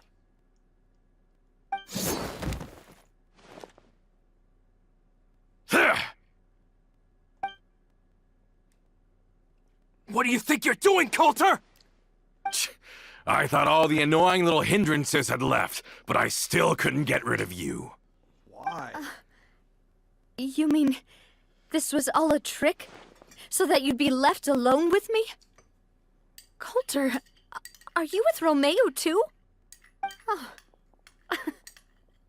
I get it now. You knew about their plans all along. You only told us they were doing badly so that we'd drop our guard. Not quite. Though I share their positions on some issues, I've never cared for his more radical ideas. And that's because, out of the entire Spina di Rosula, I only hate you. Only you, Navia. You better stick close to me. Romeo promised me that he would leave Poisson alone if I could just take you out. But it was like you were glued at the hip to that pesky traveler. You never gave me a chance to make my move. Romeo has lost his patience. I didn't have to be here today, you know. But I swore that I'd kill you, even if it meant being buried with you in the rubble. Why? Only someone as clueless about the past as you would ask such a foolish question. You never saw the heyday of Spina di Rosula, nor did you ever live through the golden age of Poisson. But I saw it all with my own eyes, and then I had to watch it all die, little by little. And it was all because of you, Navia. Clementine died because of you. Callus died because of you. Malus and Silver died because of you. And so many more dead. Everyone dead, all because of you. So the shock and grief you showed us before, that was in Act 2? Now you're catching on. I heard Malus was dead the moment I got out. Did you know? Down there in that blasted fortress, I spent a long time thinking about what happened and resolving to apologize to Malus as soon as I got out. Back then, because of that aqua bus, we had a huge fallout. I was convinced that all he cared about was loyalty, and that he had completely lost his capacity for critical thinking. The years passed by in a blur after that. I thought I had finally begun to understand him, and that he could help me relive the good old days again. But then he died, and it was because of you again, Navia. It's always because of you. I once loved the Spina and Poisson more than anyone else. But what is left now of either besides death and ruin? You've single-handedly destroyed everything that was beautiful. Everything I've ever loved. Don't listen to him, boss! He's just spouting nonsense! Have you ever considered that maybe the people around you don't actually care about you at all? Have you ever considered that maybe you only get respect because you're Callus and Clementine's child? That you've never done anything worthy? That you're just a big nothing? Have you ever considered that maybe people don't stay in Poisson because of you, but only because they have such beautiful memories of the past before you came? Because if you do falter, there'll inevitably come a time when you'll have to face the consequences. And when that time comes, those most precious to you really will throw themselves in front of you. Yeah, looking back on it now as an adult, I can hardly believe how patient and kind everyone was. But is that really why they support me? Is their kindness real? Shut your mouth! I, for one, really like Miss Navia, and my mom loves her too! I don't know how to explain it, but I like her, and that's that! I'm sure Mr. Malus would be extremely disappointed in you right now! You've somehow managed to pin the blame for every mistake and tragedy in our history on the boss herself! Get out of the way, Florent! I don't want to hurt you. You're gonna have to! Boss, there's no time for this! Stop hesitating and get out of here before you get buried! Maybe you think you're being the realist by painting the history of the Spina and Poisson like this. But the love that I felt from everyone was just as real. I felt it. They've helped me get to where I am. And even now, I will continue to believe in that love. So let me show you just how much I love the Spina di Rosula!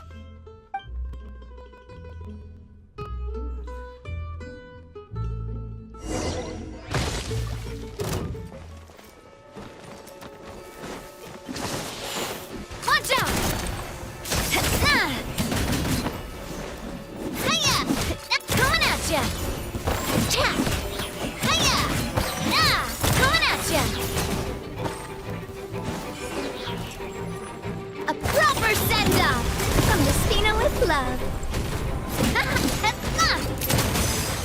Hiya!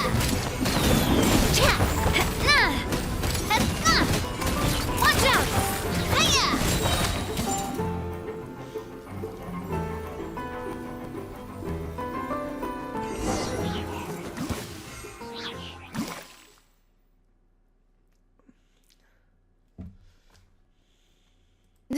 Florent, I'll leave the town to you.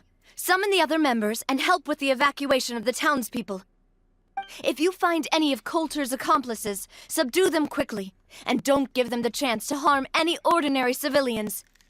I can't allow my partner to face the danger on the Clementine line alone. Got it, boss. I'm on it. Are you okay, Navia? I don't know, but I have to go.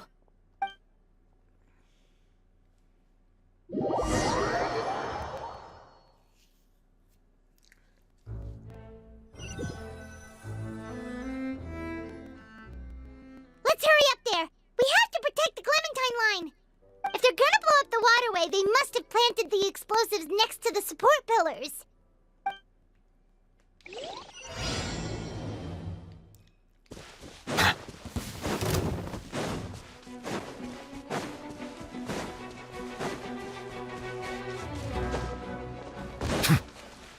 Bow your head. Into the wind. Strike a pop!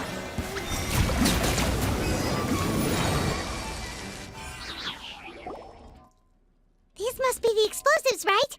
And this is the control mechanism. How can we disable it? Oh, Paimon's too scared to touch any of this stuff. Huh? There's a strangely shaped hole here. What is it for? Oh, that certainly sounds possible. Maybe one of the people we just beat up has the key. Okay, you take this side, Paimon will take the other. Let's see what we can find.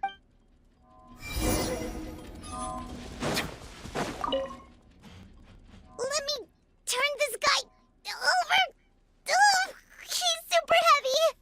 He could probably eat a whole Paimon just for breakfast.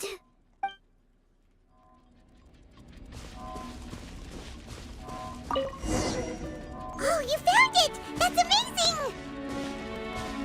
That's convenient.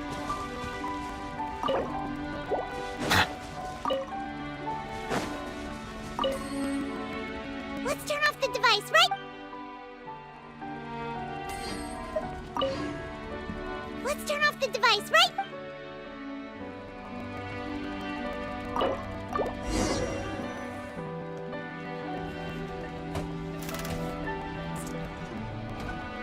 That should do it, right?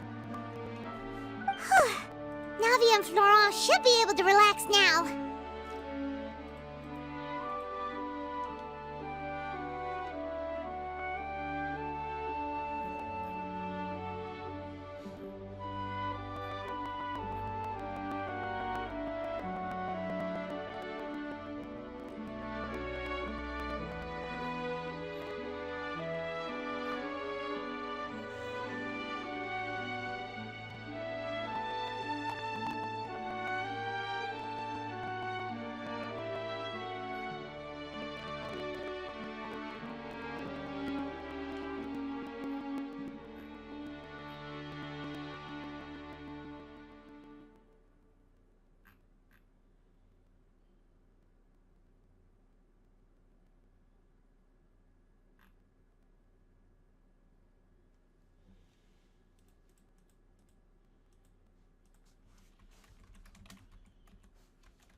Oh, you're right. They could have set explosives elsewhere, too. Let's go.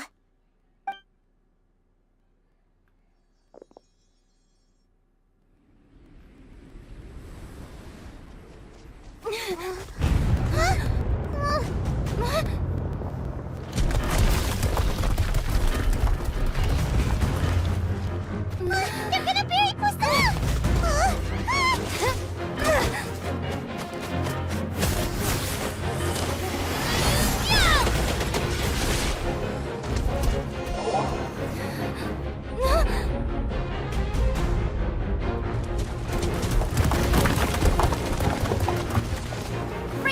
partner. Just leave the rest to me. Watch out, Navia! You can't block them all! Block? I'm doing this the Spina way.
I heard from Thierry that even they're your enemies now. They were once a part of Spina di Rosula. Do you plan to settle this privately with them? I have nothing more to say to them. Regardless of whether their hatred and anger towards me or the Spina was justified, anyone who's willing to endanger innocent civilians is no longer sane enough to even be worth trying to talk to. Please prosecute them in accordance to the law. Spina di Rosula will not raise any objections. Sounds good. We're very appreciative of your help. Without it, the consequences would have been far worse. All right, this operation is a wrap. Take him away. We won, Navia! We saved everyone! And you were so cool! Yeah. Luckily, we were just in time.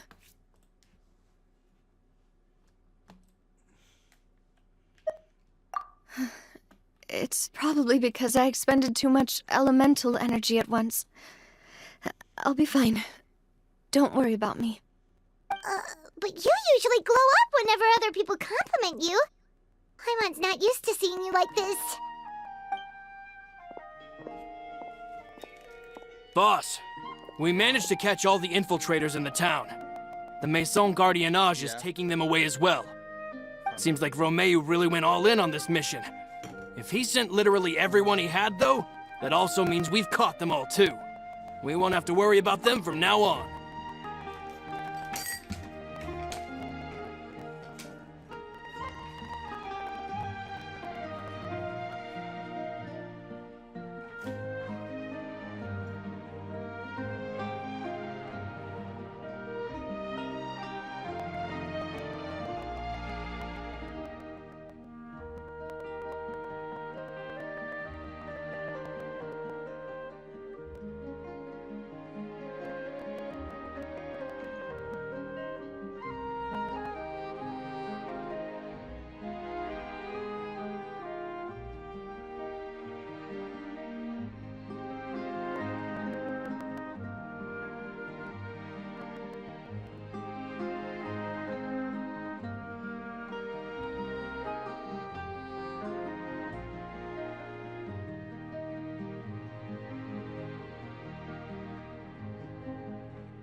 Got it. That's good, at least.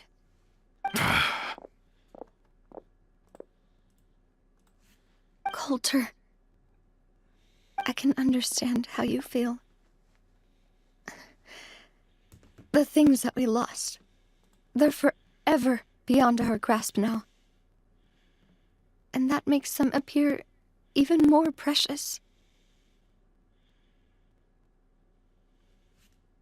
I am not callous. And I will also never become him. The Spina and the Poisson that you loved are both gone.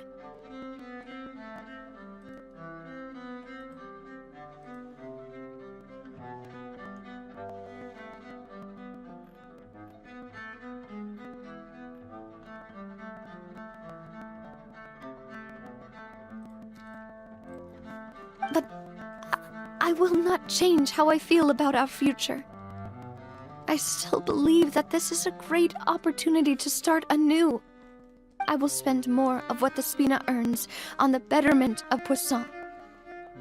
What's more, I'd also like to propose some changes to the Aquabus routes, so that one day, the people of Poisson will enjoy the boons it brings as well.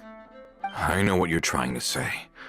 Mr. Callus would never have said anything like that. There are too many things in life that are just beyond our control. In that, we are the same.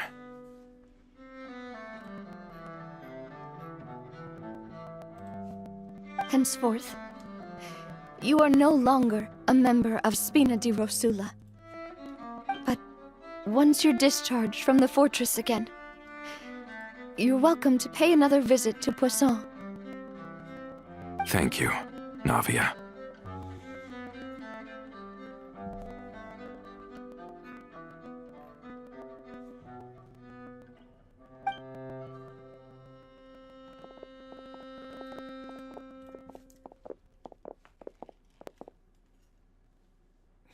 As I thought.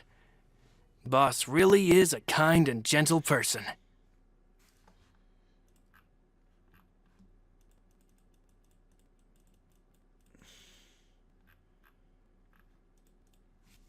She is also, I must say, a truly unlucky person.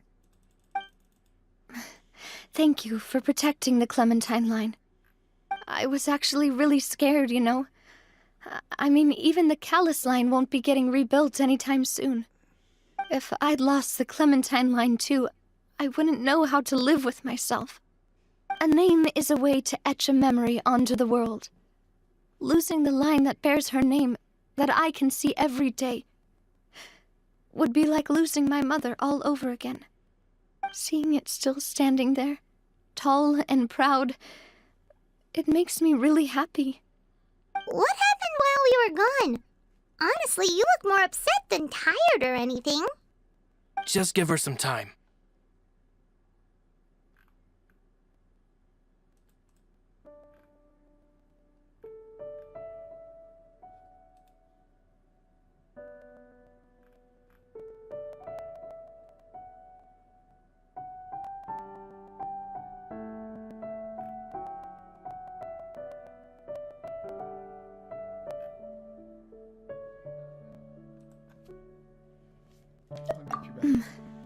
Thank you so much.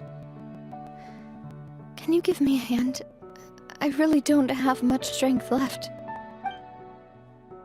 Traveler, I want to ask you something. And please, tell me the truth. Do you really see me as your partner? Of course. That's good then. Hearing that, it brings me more relief than I can say.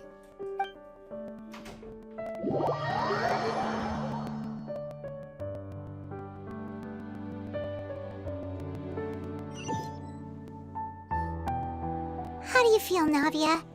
Any better after taking a break? I feel quite a bit better. But I should probably still rest for a few more days. Sorry, partner. I said some weird things earlier. Feel free to just ignore me.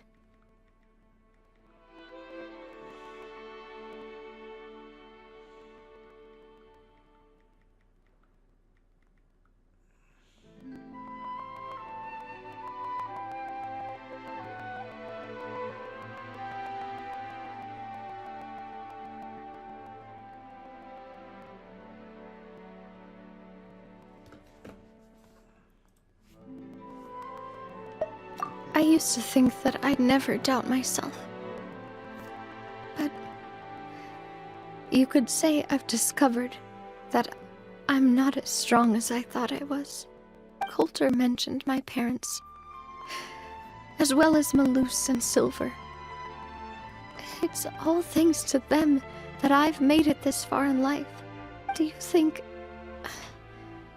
they ever regretted the choices they made? Has my existence made this world a better place? Don't think like that, Navia. You've already done more than enough. No matter what others think, we'll always support you to the end of the world.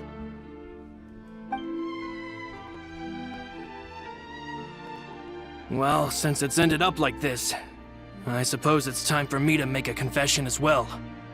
There's something that I've been keeping from you as well, boss. Please, follow me. Everything is already prepared. Florent, I hope you can understand that I can't deal with any more shocking revelations right now. Don't worry. This surprise will be a pleasant one.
Why is everyone gathered here?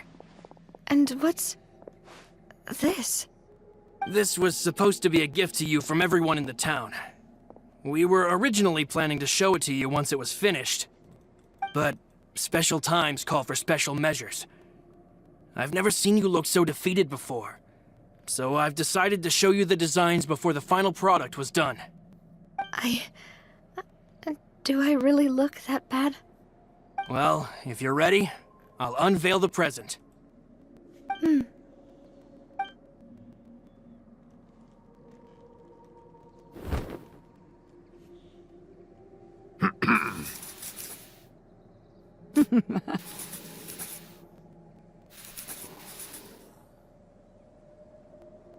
Oh.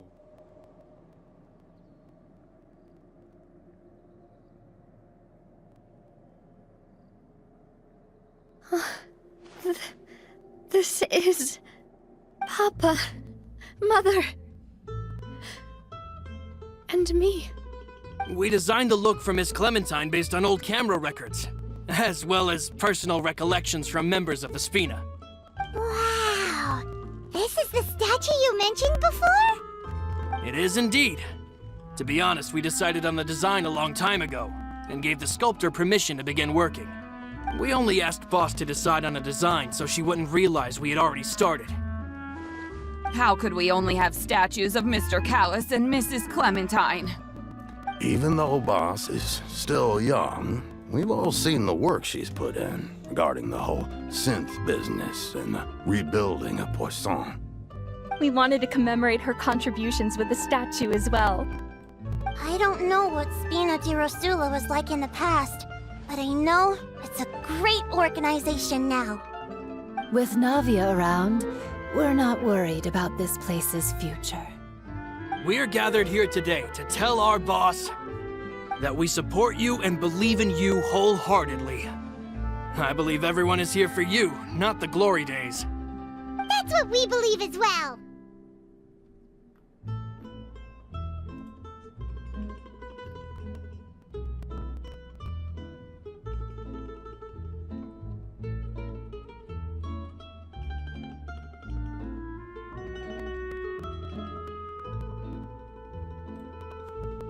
Thank you so much, everyone. Then I'll be brave and just accept everyone's support for what it is. This really is quite the surprise. I never thought that I'd have the chance to stand next to my mother. Not even in my wildest dreams.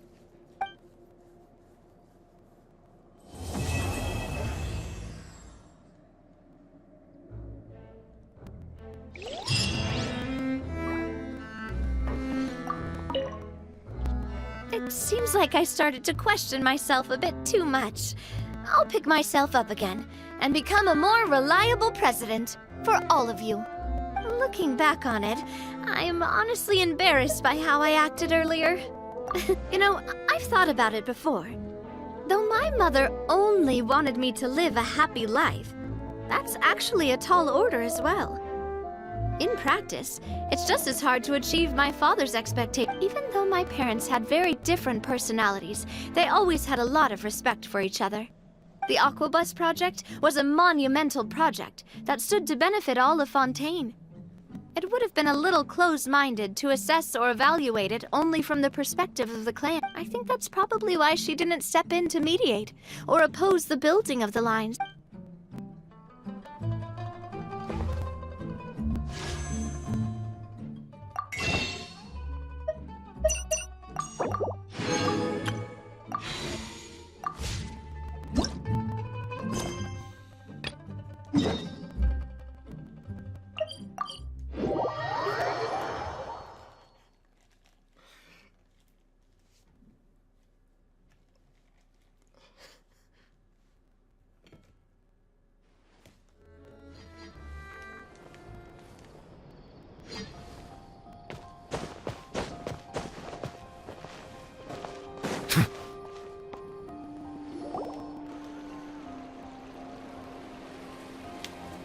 Seriously? But, Mr. Morris, I don't understand, sir. How can you only be telling me this now? I'm afraid that there's nothing really I can do. I'm really facing a crisis. My hands are tied. But what about my film? Well, I'm afraid you'll have to come up with something on your own. Take it from me. Sometimes you just have to let things go. Same goes for this film festival.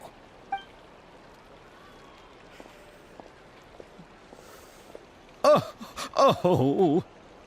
Hey, isn't that Xavier? So he's back in Fontaine now.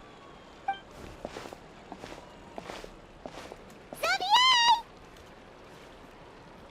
Oh, why, if it isn't the dear Traveler and Paimon.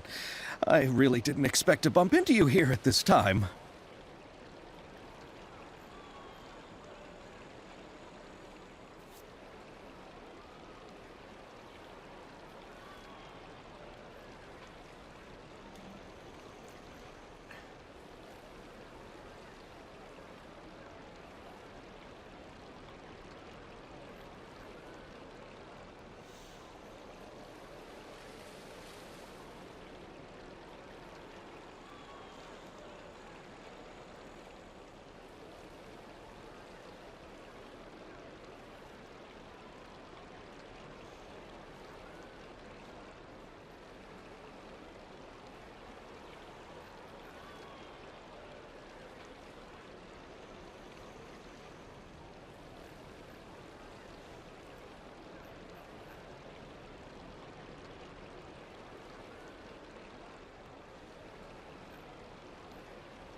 Well, I was doing just fine until I received some terrible news just now. The investor I was working with for my upcoming film has fallen upon some hard times and is no longer able to provide the promised amount of funds. I'll be right back again, folks. I gotta go do something.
Can't you just find a different investor?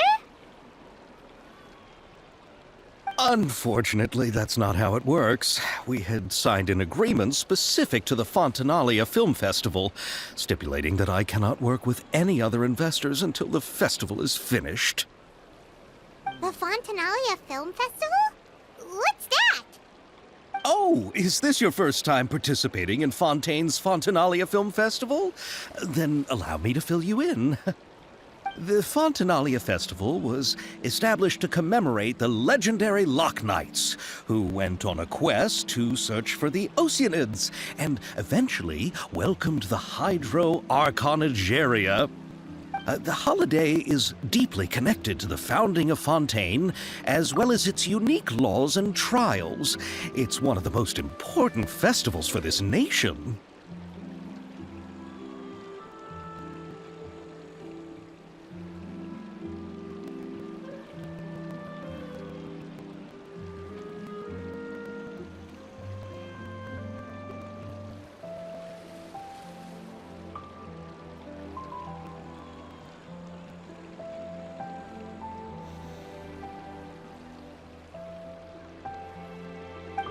What's with that weird expression on your face? It's like you're trying really hard to remember something. I was just trying to recall the exact description from the books, in order to avoid any unnecessary arguments over semantics. I usually try to recite things straight from the source. Well, either way, Paimon thinks she gets it now. It's just like the Windbloom Festival in Mondstadt, and the Lantern Rite in Lille. Yes, those are festivals of a similar variety. Who doesn't like a good festival? And just like those of other nations, Fontaine will hold a plethora of events around this time each year. To commemorate the Loch Knights, people will imitate them by putting on special costumes, raising golden cups, and going door to door asking for pure water. But a few years ago, Lady Farina started to find the whole idea a little drab, and so decided to change the part about pure water to sweets. That really doesn't surprise Paimon at all. The whole thing seems more akin to a carnival now, and it's quite popular among the kids. Every year you can hear a bunch of them saying, "Trial or treat." Oh, that sounds pretty fun. But how does that connect back to the film festival you mentioned? Yes, it appears I've strayed off topic. I just got too excited after seeing you. Let me get back to the point. The Fontanalia Film Festival is an event proposed by the Fontaine Film Association this year. Now that film technology has matured as a medium, it's the perfect time to introduce more people to the art form. During this time, people may submit films to be evaluated, and the entry with the highest score will be given the Farina Award by the association. The what award? The Farina Award. You know, after the Hydro Archon. They coined it while Lady Farina was still in power, but even though things have changed, no one has made any motion to update the name. Perhaps everyone still thinks of it as a pretty appropriate name. Even though she isn't the Hydro Archon any longer, Lady Farina is still Fontaine's superstar. Anyone with eyes can see the way she shines on the stage. Huh. Alright. Guess the name does work pretty well when you put it that way.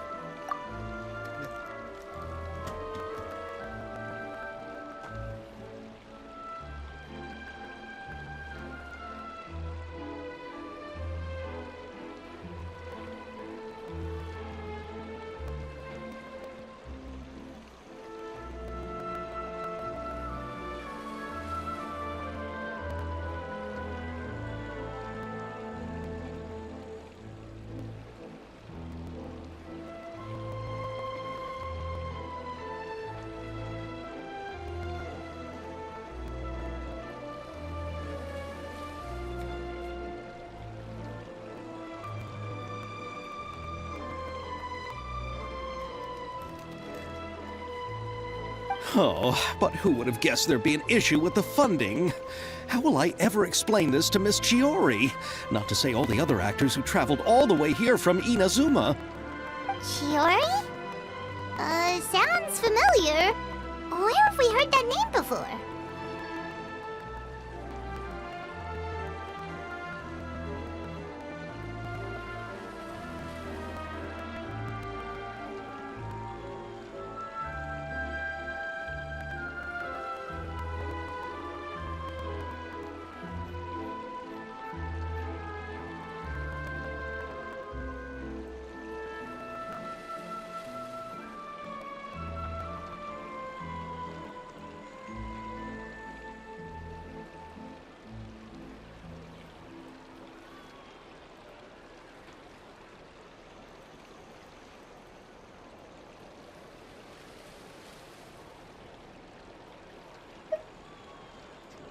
Yes, that's her. I asked her to oversee the event's art direction, including the design of the actors' costumes and appearances. Oh, Paimon remembers now! Navia said that her clothes were designed by Chiori, and Kirara's outfit too! How to describe her? Well, she tends to be pretty direct and can be very forceful when it comes to dealing with people. The fashion world in Fontaine has dubbed her the Thundering Seamstress. Her remarkable designs have led many Fontainians to become very interested in Inazuma. Anyway, Chiori is acquainted with all the actors I've invited from Inazuma. Without her help, I don't think I would have been able to get such an international cast for the film. She really is a kind soul. Who are the actors from Inazuma? Do we know them? Why don't the two of you accompany me to the Aquabus station to welcome them? Judging from the time, the Aquabus should be arriving shortly. Chiori will be waiting to meet me there as well.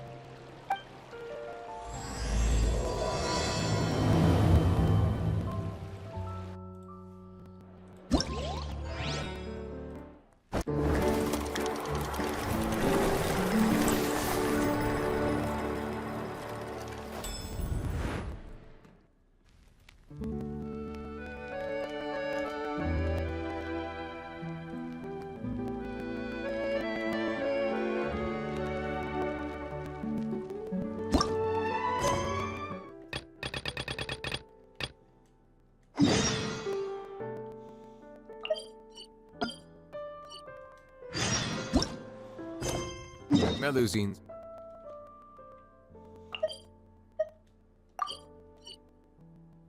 are beautiful creatures. They are the pride of Fontaine. Be sure to befriend them and cause them no harm.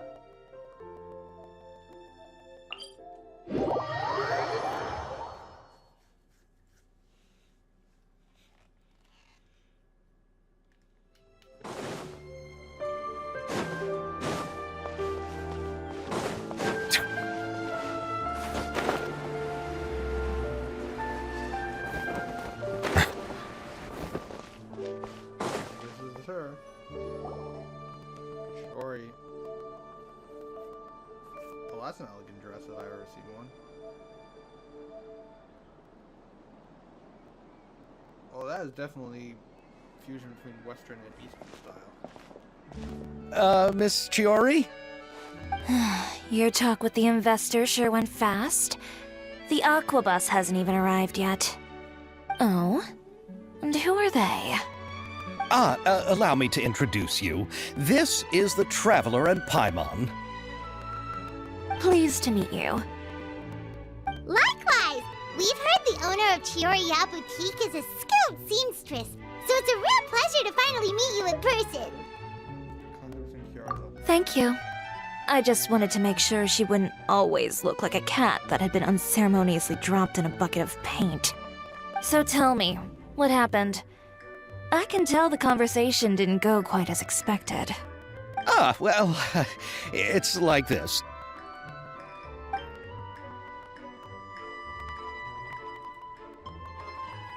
Ugh. I know, Chiori, you don't have to say it. You did remind me that this investor was a little bit sketchy. Yes, there's no doubt about that. But how could I pass it up? He offered me twice as much as the others. And therein lies the problem. Yes, but just put yourself in my shoes. After obtaining such an excellent script, it's only natural that I would want to make the most of the film. The budgets that the others had proposed were nowhere near enough. It's difficult to find someone willing to front such a large amount of mora, so... Don't be sad, Xavier. We might be able to help scrounge up some more together for you. Oh, thank you, Paimon. That means a lot to me. But the cost of the film is staggering.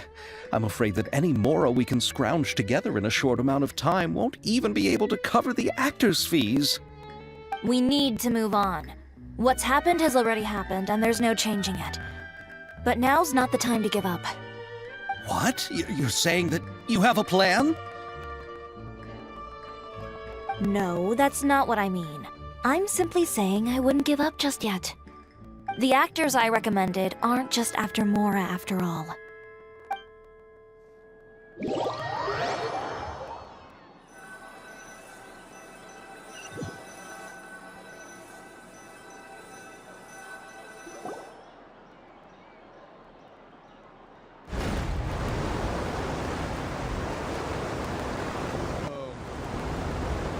Oh my. Really?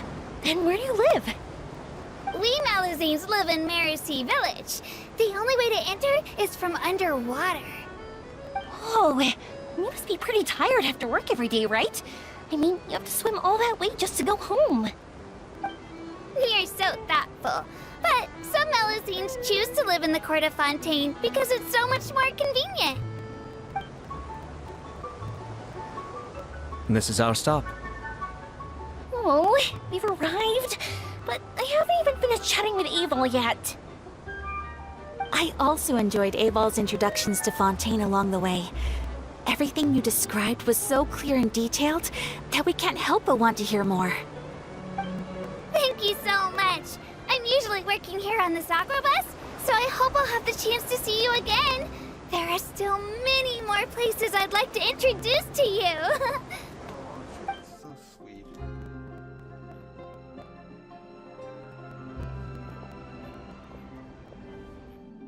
Welcome to the Court of Fontaine. Chiori, you sure have changed a lot. This is the first time we've seen you since you left Inazuma. I haven't realized it's been so long. I was in such a rush when I left that I didn't even get to say goodbye. Thank you for extending the invitation, Mr. Xavier. I'm looking forward to a fruitful trip here in Fontaine. It's an honor to have the head of the Kamisato clan visit us. So they're who you meant when you said you had actors coming from Inazuma? Oh? It's the Traveler and Paimon. Wow, what a coincidence! Ayaka and I were just talking about you on the way here. Are you also here for the film? We just ran into Xavier earlier and came over with him. But I'm not an actress. Sir Kamisato and Lady Ayaka are the real actors here. I'm just tagging along with Ayaka to have a good time together. About that, I mean, how was I supposed to contact you when I was making preparations for the film? I figured you were probably busy, and I didn't want to disturb you. So I could only keep you in the back of my mind while I sought other actors to play the lead roles in the film. I had been thinking about a surprise reunion with you during our trip here, but you still managed to surprise me first. Oh, so you all know each other already! My, what a coincidence! What are the chances everyone could be brought together here like this? Why don't we go to Hotel de Boer and catch up over a meal? I've already made a reservation. Huh? Did you reserve 2 spots for us too? Yes, of course, of course. I'll be sure to tell the boss to serve a few more delicious dishes just to make sure there'll be enough food. Very well. Then please, kindly lead the way, Mr. Xavier.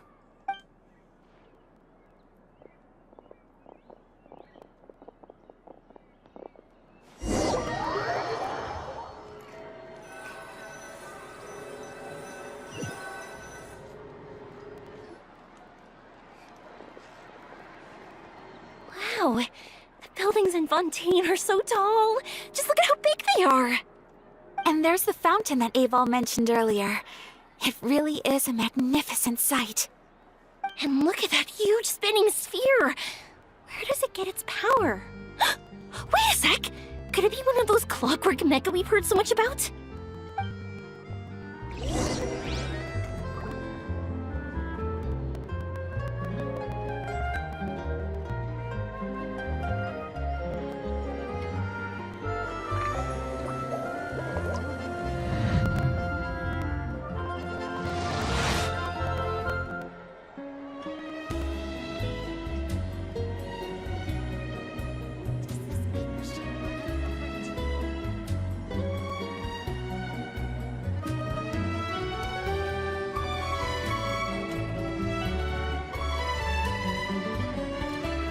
Water comes in many flavors to the discerning palate. Mondstadt's water is crisp and pure, while water from Liyue has an enduring aftertaste. In Inazuma, the water possesses a depth of flavor unlike any other. Sumeru's water, meanwhile, has a rich and complex flavor profile, but it must be savored patiently to fully appreciate it.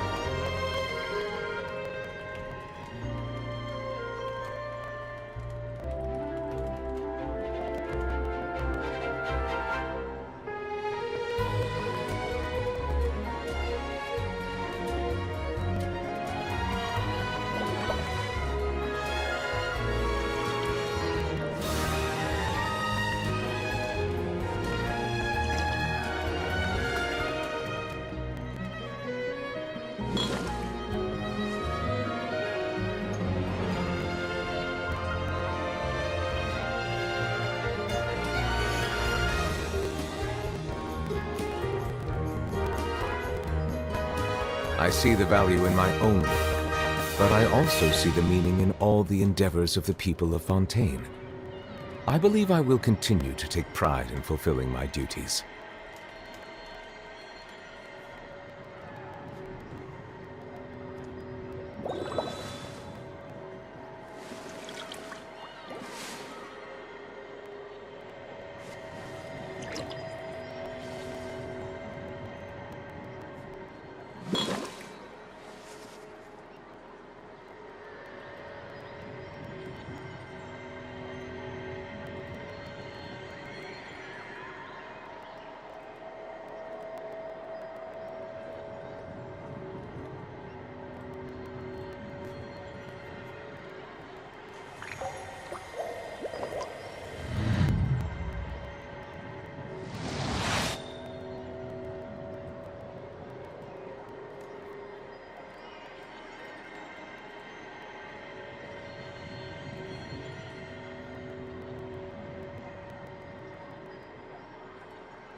Water comes in many flavors to the discerning palate. Mondstadt's water is crisp and pure, while water from Liyue has an enduring aftertaste. In Inazuma, the water possesses a depth of flavor unlike any other. Sumeru's water, meanwhile, has a rich and complex flavor profile, but it must be savored patiently to fully appreciate it.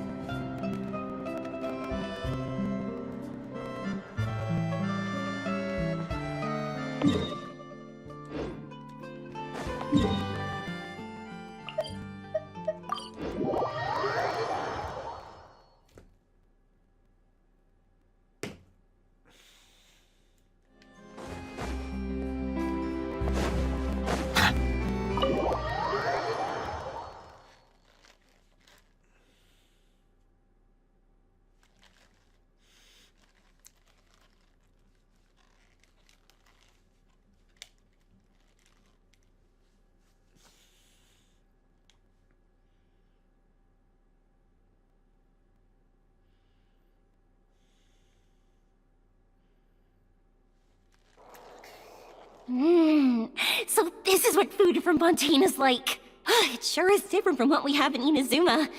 How should I describe it? It seems like you have to go through a lot more steps to make them. And the flavor has many layers too. Yes. When I first went to Inazuma, I actually thought the food there tasted a little too bland. It took some time for me to get used to it.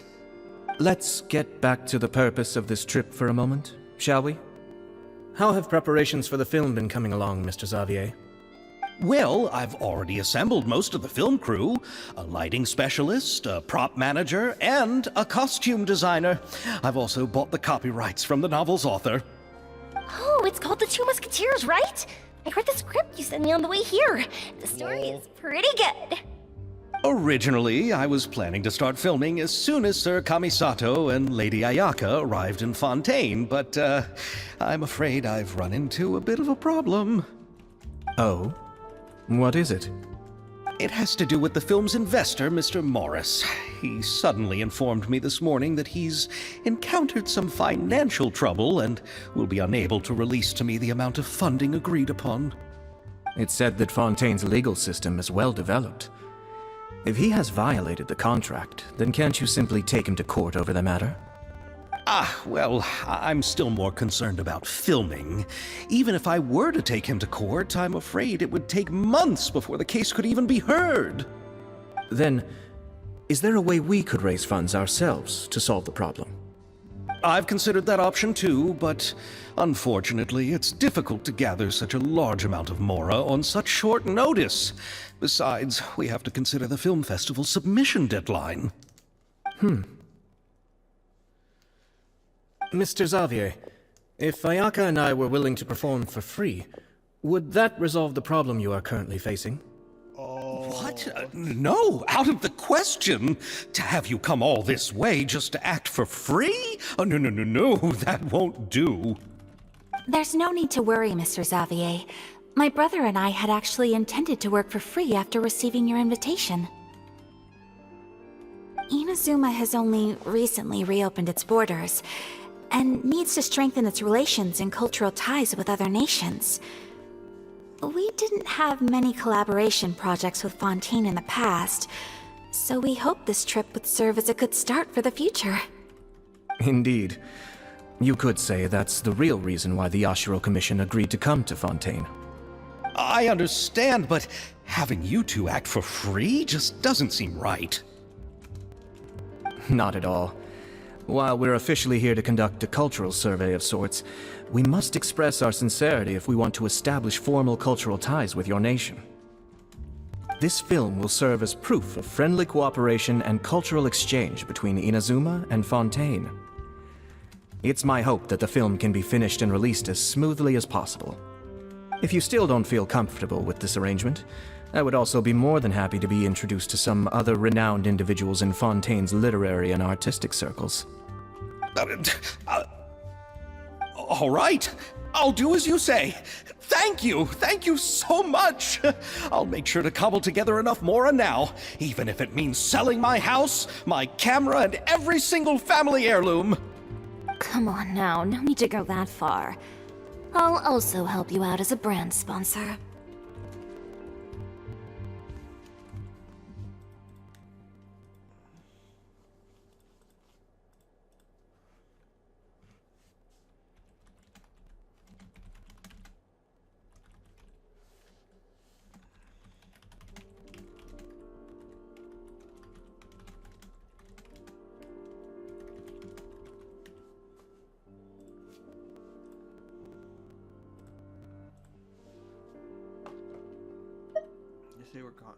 Me too! Even though I didn't bring much more to spend on this trip, it's still better than nothing.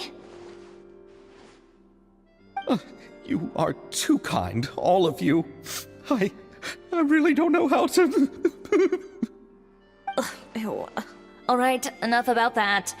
Now that we have Xavier's savings, my support, and 2 leads who are willing to act for free, I think we will be able to make this happen.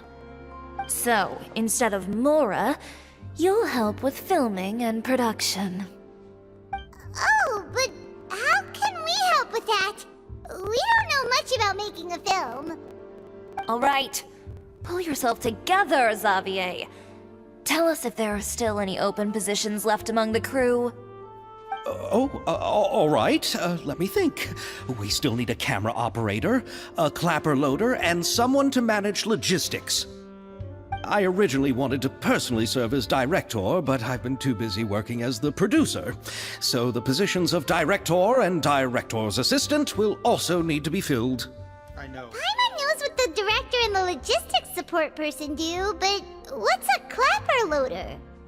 The clapper loader is responsible for using the clapper board to record and organize the information of each shot when the camera operator begins shooting. The work requires both patience and careful attention to detail. A clapper board? Oh, you mean the thing they hold that goes clap whenever they start filming? Yes, that's right. Are you interested in that job? For sure! Paimon's always wanted to try that. All right, then you'll be our clapper loader. I can find someone from the store to help with logistics. What do you think, Xavier? Fine by me. As for our camera operator, I was thinking of letting the Traveler take the role. Oh, she's great when it comes to using a camera. Paimon can't even count how many things we've taken photos of during our journey. Yes, that's also what I was thinking. I noticed the Traveler had an eye for photography and composition when we worked together previously. I'm sure that's due to the Traveler's journey across Devat and all the places they've seen. After so many adventures, using a camera must be second nature by now. What do you say, Traveler? Are you interested in the job?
Thank you. It really means a lot to me.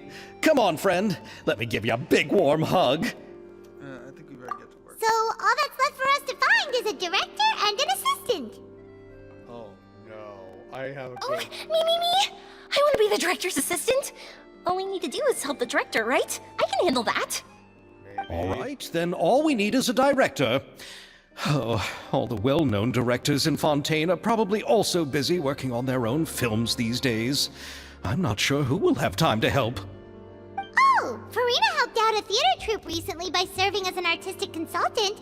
She could be a good director, right? Besides, it's not like she has anything else to do right now. Farina?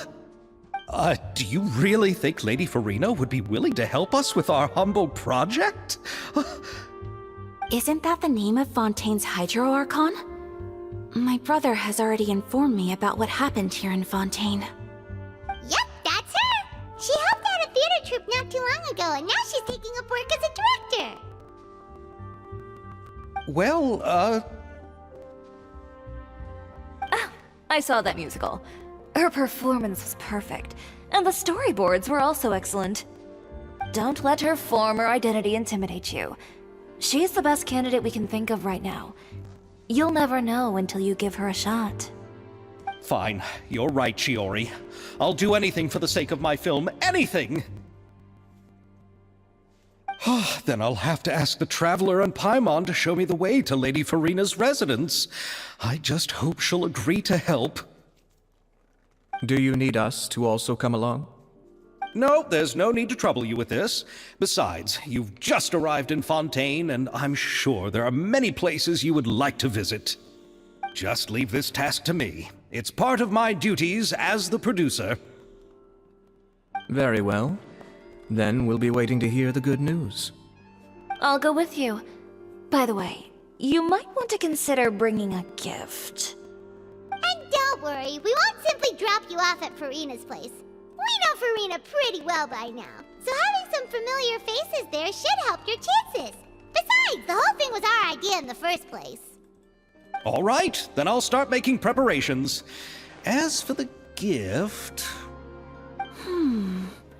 A gift for someone who was once seen as the Hydra Oricon. I wonder what she would like. I recall that Lady Farina once fancied a clockwork ring, so perhaps I should get another exquisite clockwork contraption for her. Huh? Can't we just bring some desserts, like the Fontanalia mousse? But wouldn't that be a little too cheap? She does like desserts, though.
Isn't the Fontanalia Festival happening right now?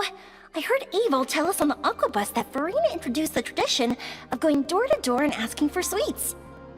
To do something like that, she must have a real sweet tooth. I agree with Yoimiya.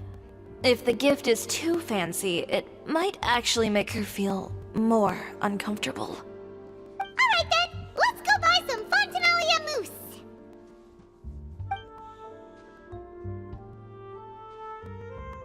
But will that really be enough? We'll be asking her to do a lot of work, you know. You're right. We need to further sweeten the deal. Huh? You want something even sweeter than Fontanalia mousse?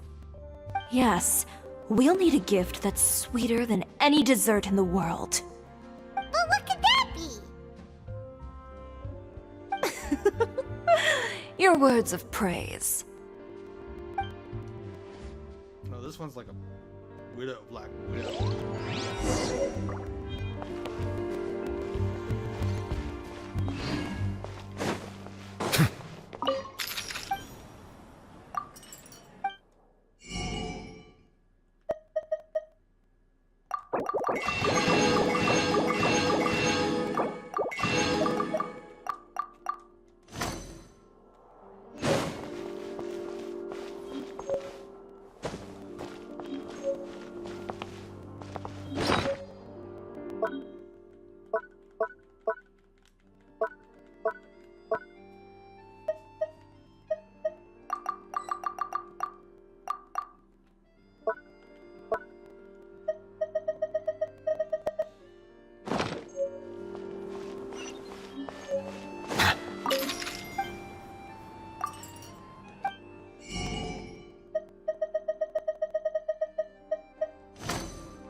Looking forward to the good news.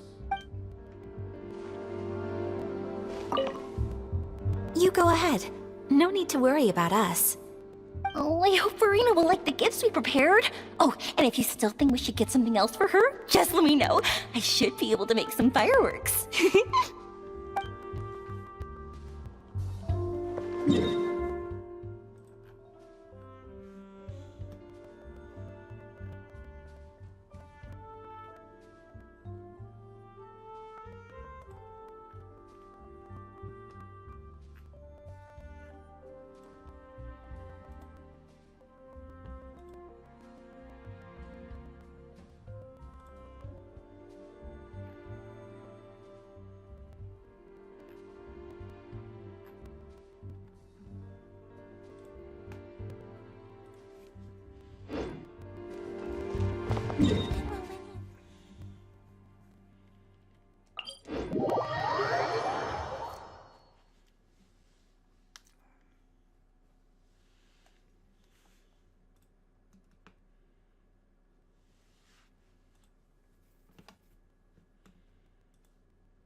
Just rely on the ocean's self-cleaning ability.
This is where Farina lives.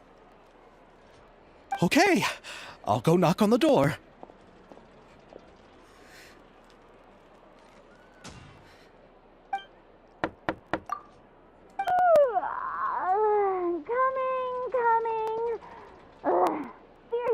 Who's knocking before afternoon tea?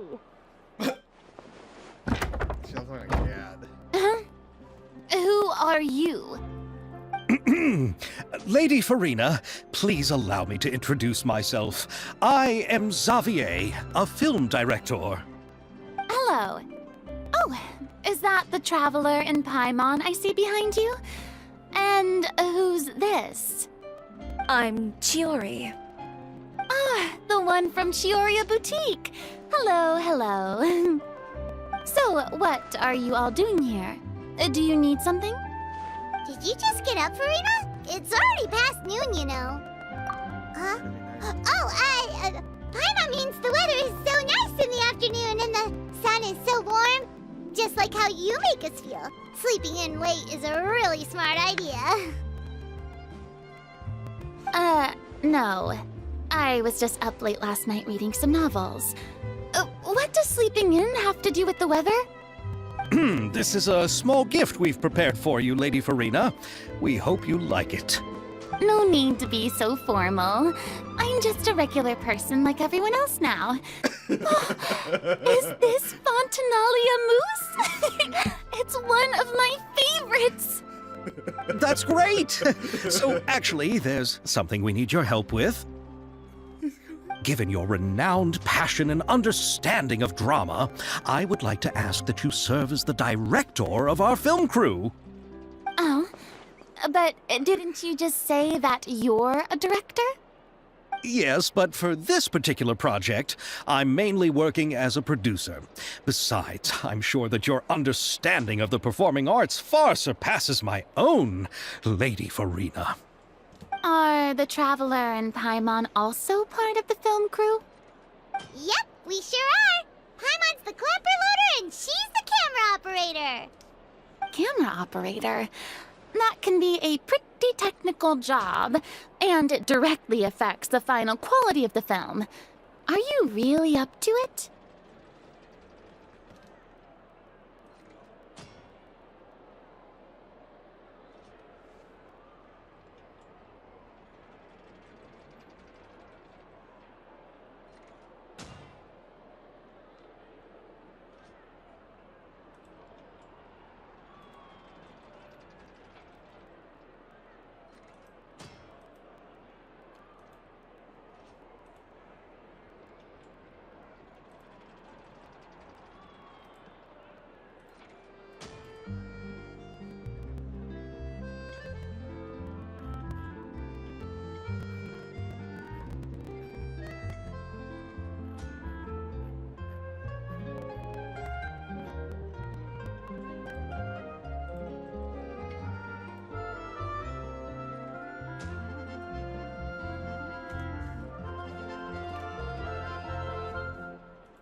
questioning your abilities.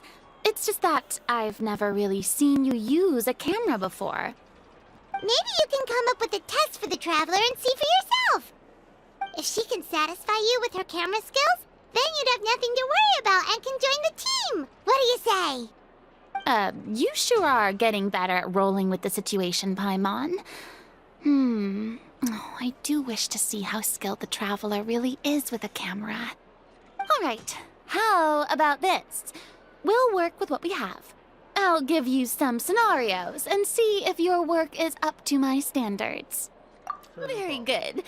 It's essential for the camera operator to understand the director's vision. I'll make my decision after seeing your work. Are you ready? I have high standards, you know. Okay, grab the camera and I'll give you a scenario.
appears that you have more skill than I thought. All the shots had a great composition, and I could really feel a connection to the characters and their lines.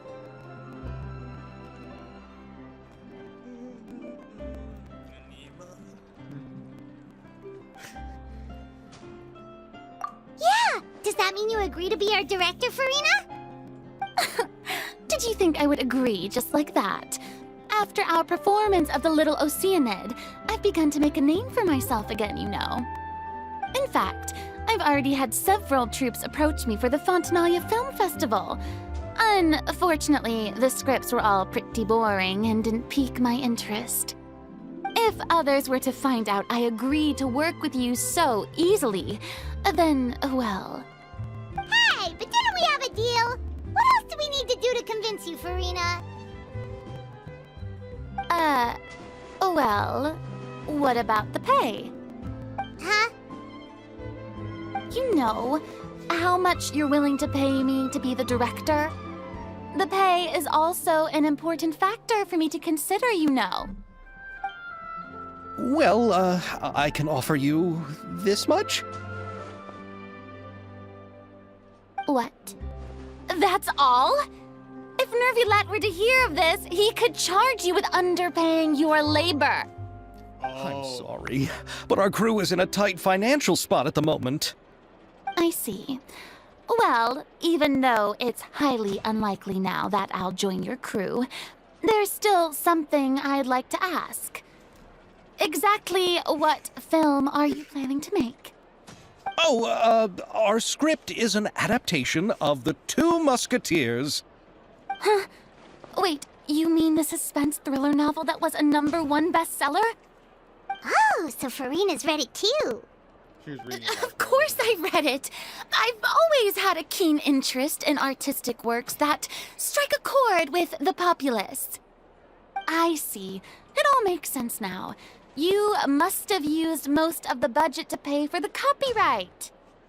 Not really. The novel's author transferred the copyright to me practically for free once he heard that I wanted to make a film adaptation of the story. The lack of budget is due to another issue. He probably just wants to get his name out there. So, Mora isn't the most important thing to him right now. It reminds me of a delivery courier who wears one of my designs while traveling all across Teyvat. I didn't charge her much for the outfit either. The exposure she provides for my brand is well worth it. So, are you a big fan of this story, Farina? Well, it's alright. The pacing of the story is good, but the character relationships could use some work. When I was reading it before, I always felt like some things were left on a rather unsatisfactory note. I have high standards, you know. Ahem, Mr. Xavier, if, hypothetically speaking, I agree to be the director... Oh, as much freedom as you would need. I wouldn't dare doubt the tastes of Fontaine's greatest star.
Good. Then I'm free to alter the script as I see fit. Absolutely, no problem.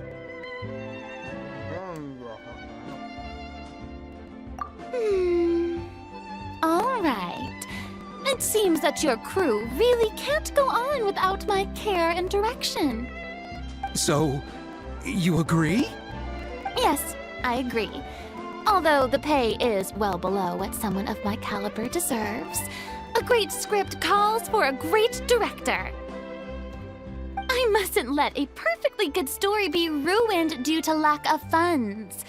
If you have fine cheese and bread, you wouldn't just let it sit on the counter and get moldy just because you lack an oven, right?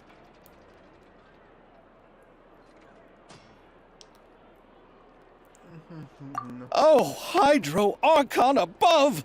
I'm not dreaming, am I? Somebody pinch me. There's no more Hydro Archon, you know. And it's still a little early to celebrate. There's a lot that goes into shooting a film. Although the trickiest tasks of finalizing the script and casting the actors have already been taken care of, we'll still need to reserve filming locations. Not to say set up lighting and props. And by the way, since we'll be filming The Two Musketeers, we'll need to find an action choreographer. Ideally, a professional who has actual experience with muskets. Yes, I've thought about this as well. I was hoping that you might know someone who could handle the job. Me? If this was before, I could have simply asked Glorand. But it's already been some time since I last talked to her.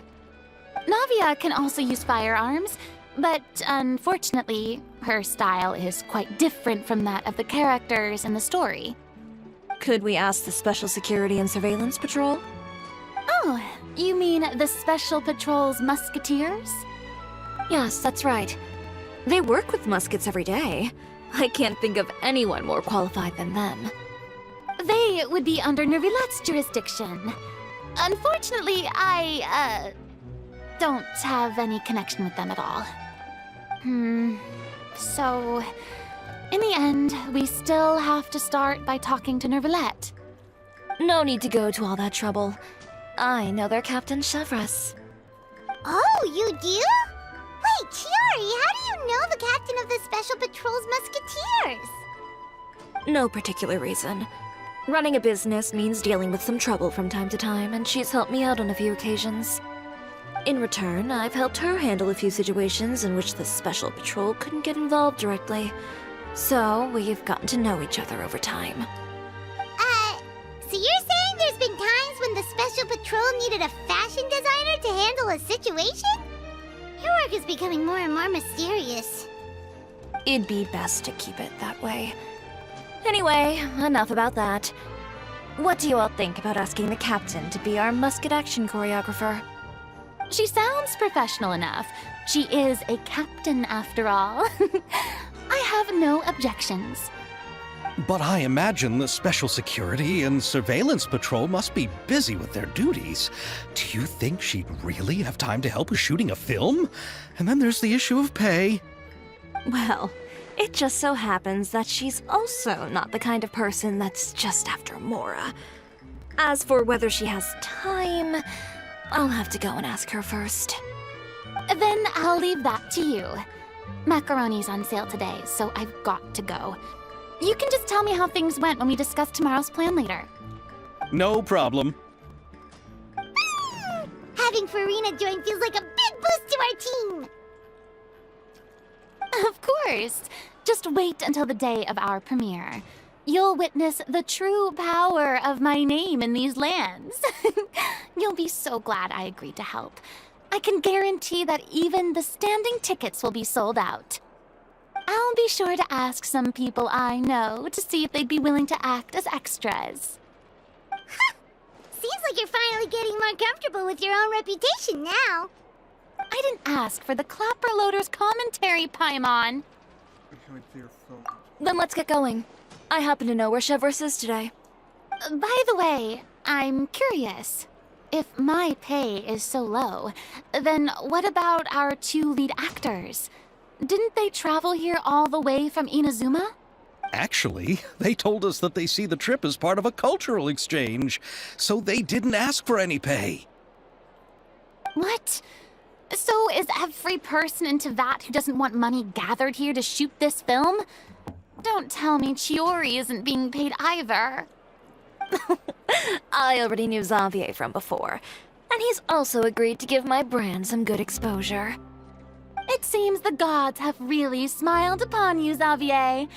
And that certainly doesn't include me, mind you.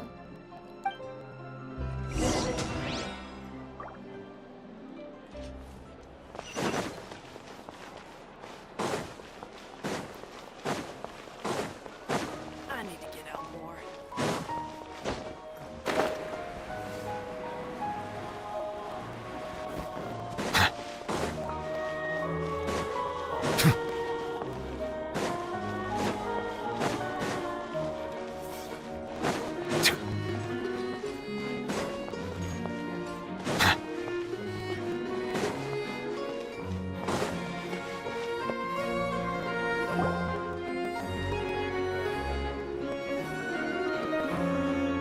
All right, this is the place.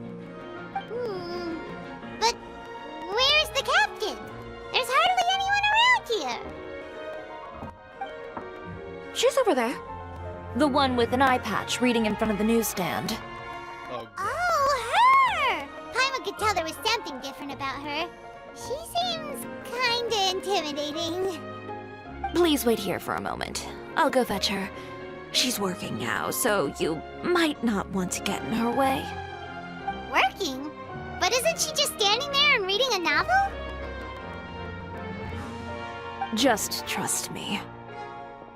Oh, alright, let's see what happens then. Chiori sure is a mysterious person. She claims just to be a fashion designer, but she knows all these powerful people. The court of Fontaine isn't particularly tolerant of visitors from overseas, so it isn't easy for a foreigner to promote their brand here. Even more so in the competitive world of fashion. Even a local like me just trying to make a film has to face all kinds of challenges, so I can only imagine what Chiori has been through to get where she is today. I'm sure that having more connections has definitely worked in her favor. Reading on the job? Detective novel. One main character? No. Multiple. Branching storylines. I see. How's the plot coming along? One of the main characters is about to make a choice that will affect the rest of his life. I'd wager he's going to make the wrong choice. Any way to speed things up? There's something I need your help with. You know that doesn't depend on me. It all comes down to what the character chooses. Which is exactly why I'm here to help.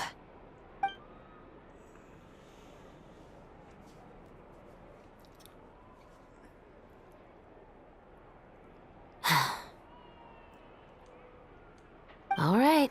It appears he made the wrong choice in the end. Halt! Huh? What's going on? Hand over whatever you're holding. Oh, it's just a book. I didn't buy anything else. Then I'm sure you wouldn't mind letting me have a look. Excuse me, officer. I don't mind you standing around here, not purchasing anything, but I'd prefer if you didn't disturb my customers. It's bad for business, you know? Don't give me that act. You won't be able to get off so easily either. I am Chevret, captain of Fontaine's Special Security and Surveillance Patrol. I will say this one last time. Hand over whatever you're holding at once. And before you do anything unwise, let me remind you that I'll have you on the ground before you can even think about making a run for it. All right. I'll give it to you. But please let me say something first. If there's any contraband in that book, then the shopkeeper here is the one who slipped it in. I don't have anything to do with this. Why, you trying to leave me on the hook, huh? You were the one who said you wanted it. Save it for the interrogation room. Take them away, Letelier.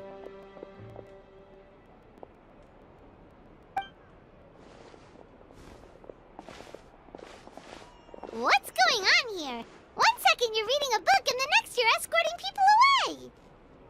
And who are... Oh! Aren't you the traveler who's been all over the papers recently? Chiori, I'm assuming what you wanted to ask me about has to do with them, right? Maybe I can let you in on what's happening then.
Yeah. Now that Vacher has been brought to justice, no new shipments of synth will be made and distributed to sellers. The Fontaine guards have been busy collecting the remaining synths still circulating on the market. Thanks to a tip from our reliable source here, this should be the very last batch. Oh, so you were pretending to read a book in order to catch the bad guys! Oh, Paimon almost forgot to introduce ourselves. Paimon is Paimon, and this is the Traveler and Xavier! Hey, I'm Chevraz. You probably already heard me introduce myself, so I won't bother repeating it. Yeah, why didn't you make a move as soon as you had the chance? Were you worried that my intel wasn't accurate? No, I wanted to see if the shopkeeper would turn himself in first. All he had to do was come up to me and say that he didn't know where the synth had come from. If he did that, then I wouldn't have had to press charges on him. He had the whole day to turn the synth over to Chevraz. But instead, the moment I came up and blocked Chevraz's line of sight, he took the opportunity to sell it off. Yep, he made the wrong choice, even though the right choice was right there in front of him. But you knew they wouldn't make the right choice. Yeah, I knew. I was just hoping I'd be wrong for once. Enough about that, though. What did you want to ask me about? Oh, you see, it's like this.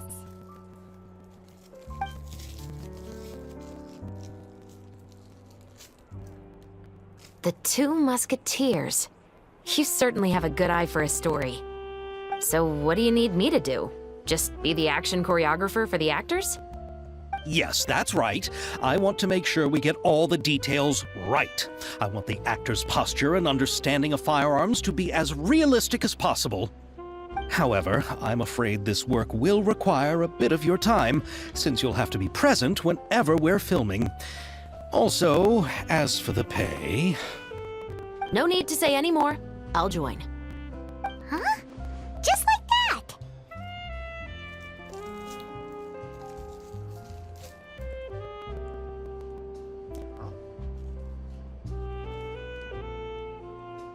Really?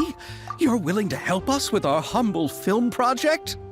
Sure, it's no big deal. As I said, we've wrapped up our investigation here, so I don't have any other tasks on my plate for the moment. Besides, I personally really like this novel. I even have the collector's edition at home. Stories where justice prevails over evil never get old for me. Then we've got a deal? Yes, I'll see you on set tomorrow. Oh my! I can hardly believe it! I should tell Lady Farina immediately. Oh, and I must tell the prop manager and lighting technician to get everything ready. We start filming tomorrow! Calm down, Xavier. The film is going to take more than just a day to finish. Still, I should also head back now and start preparing the actors' costumes and makeup. Alright, guess that's it for today then.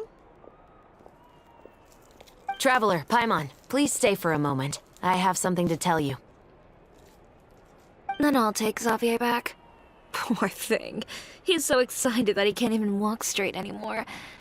I don't want to spend our first day fishing our producer out of the fountain. Tomorrow. Yep, see you tomorrow.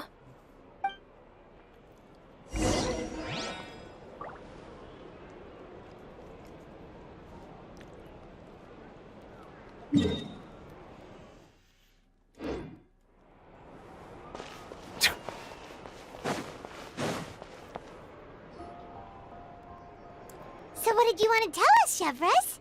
Have you read The Two Musketeers? The story is about a pair of children born into the household of a baron, and their struggle to survive together and take revenge for their mother.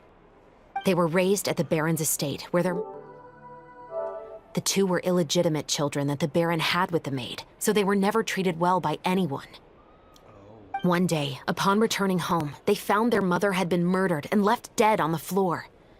It was quite evident that the culprits were the other members of the baron's household, who never had any kind words to say to them. However, the baron was able to exert his influence and keep the whole thing under wraps. The mother's death was eventually deemed as a suicide, and there was no chance of bringing her murderers to justice. The two siblings decided to flee and someday avenge their mother. Many years later, members of the Baron's family suddenly started turning up dead one after the other, all killed by gunshot. A rainbow rose was found on each of the victims' bodies, being the flower that the kid's mother liked best. The Baron believed that the mother's soul had come to take vengeance on him, so he lived in fear each day. But it was actually those two siblings who had fled all those years ago. They relied on each other to survive and trained day and night, eventually becoming adept musketeers. They used all of their abilities to collect evidence and clues before executing their plan and exacting revenge on the Baron. Their actions let the truth behind their mother's death be known to all. That's quite an exhilarating story. Yep, the Baron got what he deserved for his evil deeds, and justice was able to prevail. It was just the kind of story I enjoy. Oh, so is that why you were so willing to join our crew, Chevraz? You could say it was one of the reasons. Oh, you mean there were other reasons too? I've read the reports about you. Whether it was at the trials or when you lent your hand to resolve our nation's crisis, you've shown that you've got a strong sense of justice, as well as a great mind for deductions. Yes, you're as sharp as I expected. It seems you've experienced many similar situations before. There's been a recent murder case involving muskets. The perpetrator's methods appear to be very similar to what is described in the novel. Oh. Really? But Paimon didn't see anything about that in today's papers. The Marechaussee Phantom hasn't yet released any information to the public because the investigation is currently at a standstill. The murderer is extremely cautious. A murder involving firearms? But not that many people use those in Fontaine, right? Impossible. We perform a routine inspection of our firearms and ammo reserves every day. If one of the weapons had been fired, it would stick out like a sore thumb. Besides, I trust the members of my platoon. However... Well, that's all I can disclose about the case today. Huh? What do you mean? I hope you all can go back and get some shut-eye. You can decide tomorrow whether or not you'd like to join the investigation with me. I'm aware this might not be the ideal time to add more to your plate, but the more capable people we have, the better the chances that justice will prevail.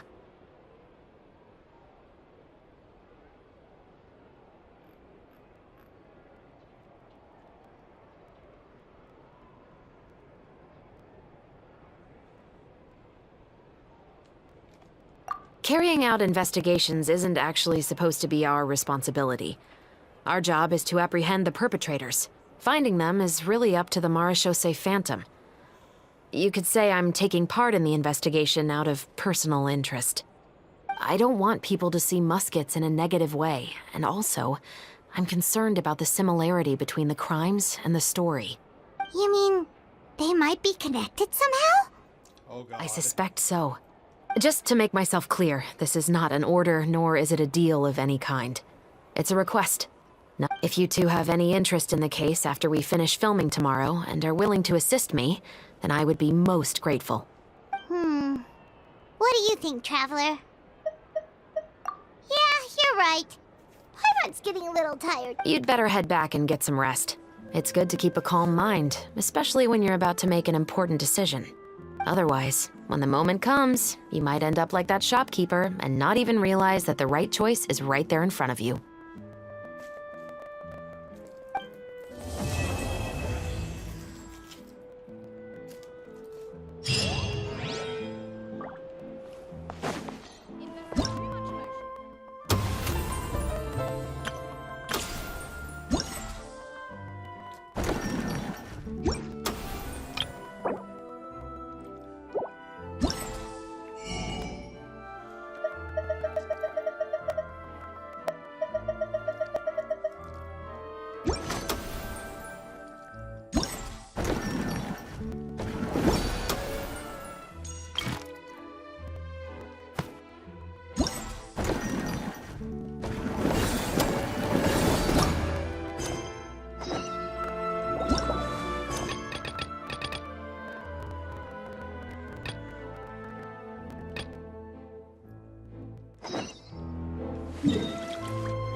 One with nature.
Time to go.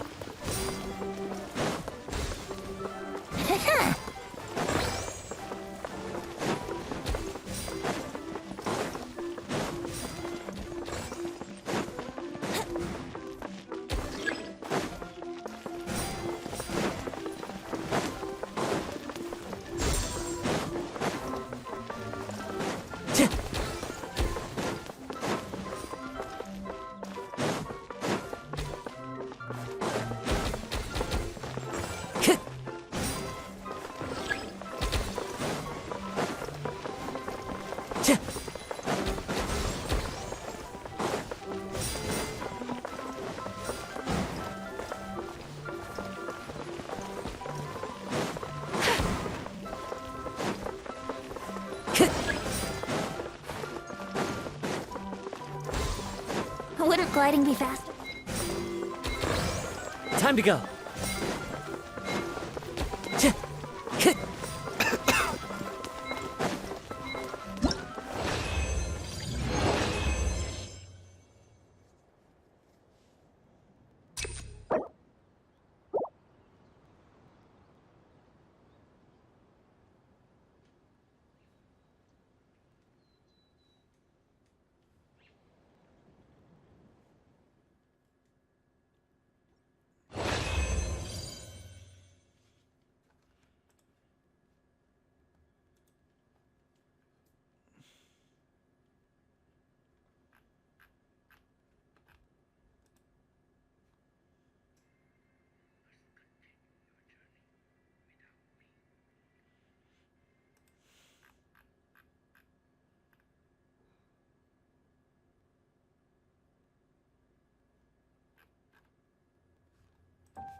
Accepted.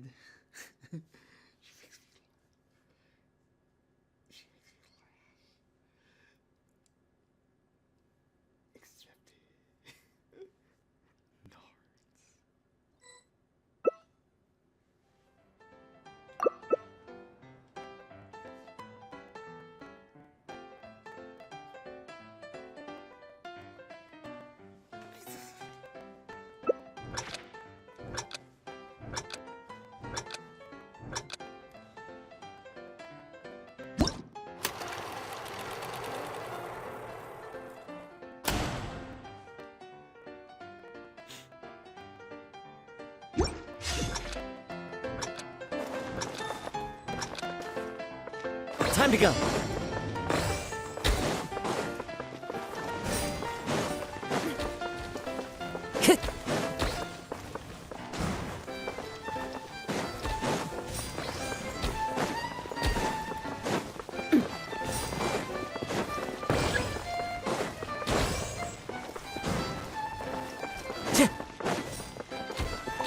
Time to go.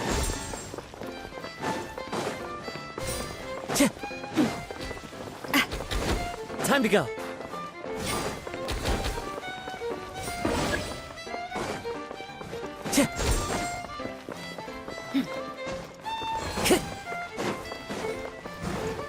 Time to go.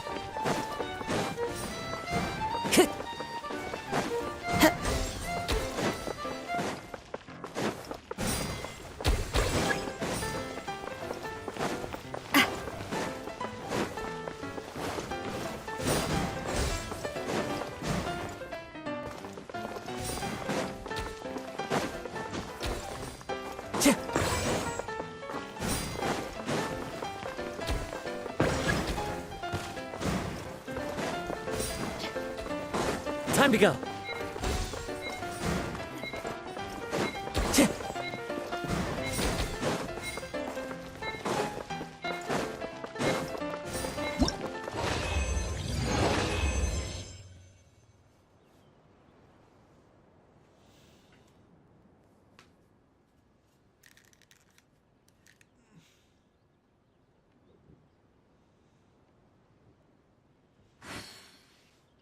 Move fast.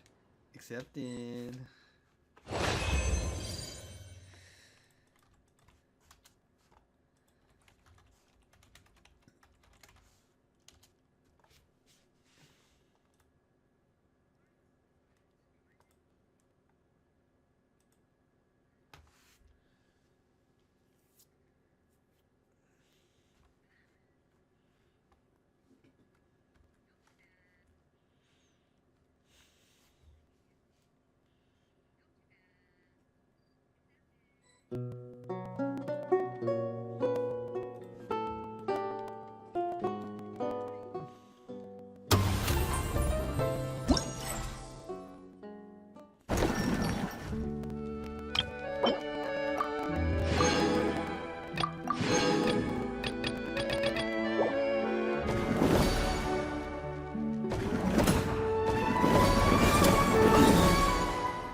one with wind and cloud! Do your master's bidding! Rest and rebuild!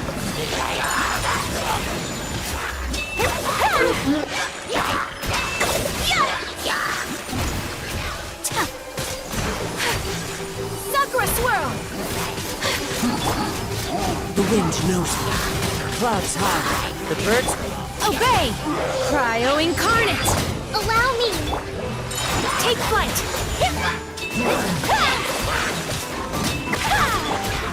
One with nature. Manifest! Fallen leaves. Adorn my... Kamisato art! Sumetsu! The wind knows me. Obey! By ordinance divine! As one with wind and cloud! Whirling snow! Embrace the ice! Unleash! Do your master's bidding! Clouds high. The birds... Rest and rebuild! Into the wind. Take flight!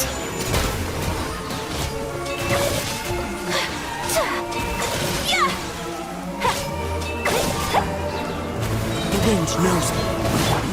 My apologies! Sakura swirl! As one with wind and cloud! Obey! By ordinance divine! Hold the line! One with nature. Whirling snow! Unleash!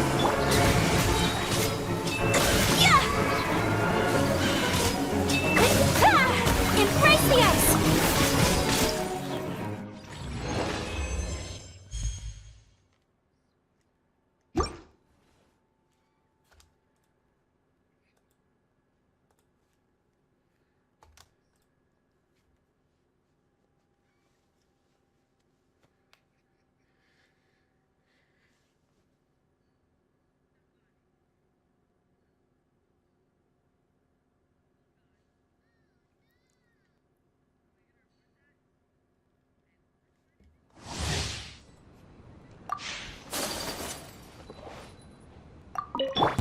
Do your master's bidding! Oh! Fallen leaves. Adorn my... Allow me!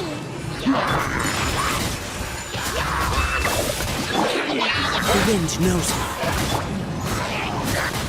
Kamisato art! Sumetsu!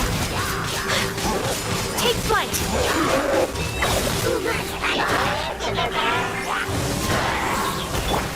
Cryo incarnate! Unleash! My apologies!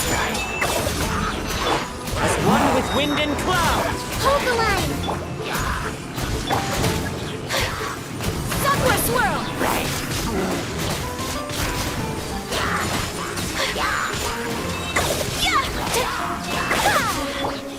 One with nature.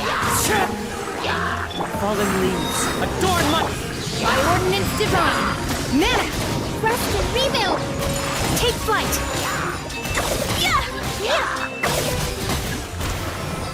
Kamisato art! Sumetsu! Clouds high. The birds call. The wind knows me. Whirling snow!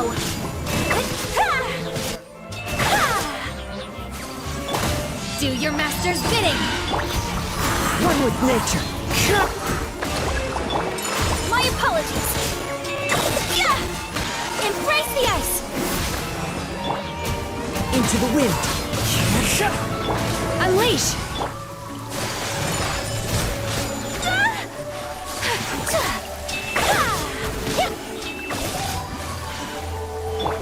By ordinance divine! As one with wind and cloud. Hold the line! Kamisato art! So rude! Whirling snow!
Time to go.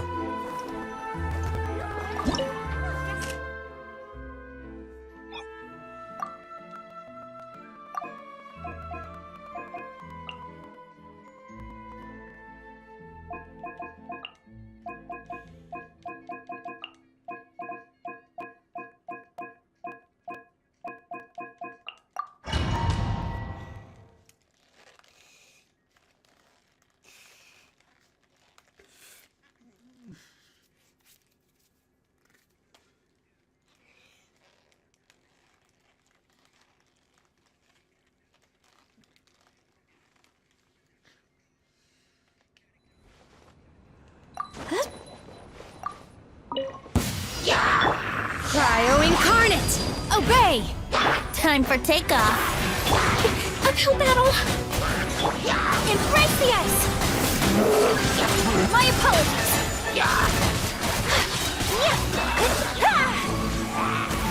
Let's play! Manifest! Do your master's bidding! Think you can get away? Take flight! Unthinkable! Kamisato Art! Sumetsu! Unleash! Brace yourselves. Time for takeoff. Cryo Incarnate!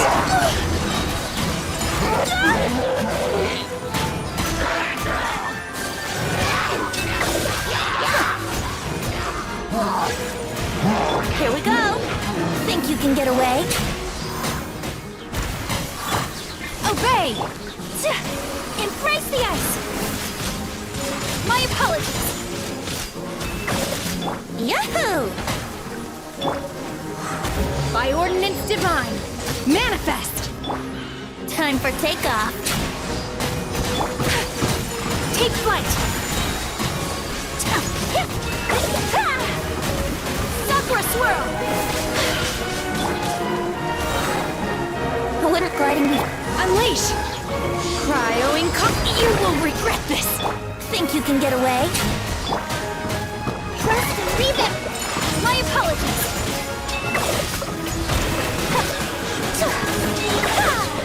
Kamisato Art! Sumetsu! Whirling Snow! Time for takeoff. By Ordinance Divine!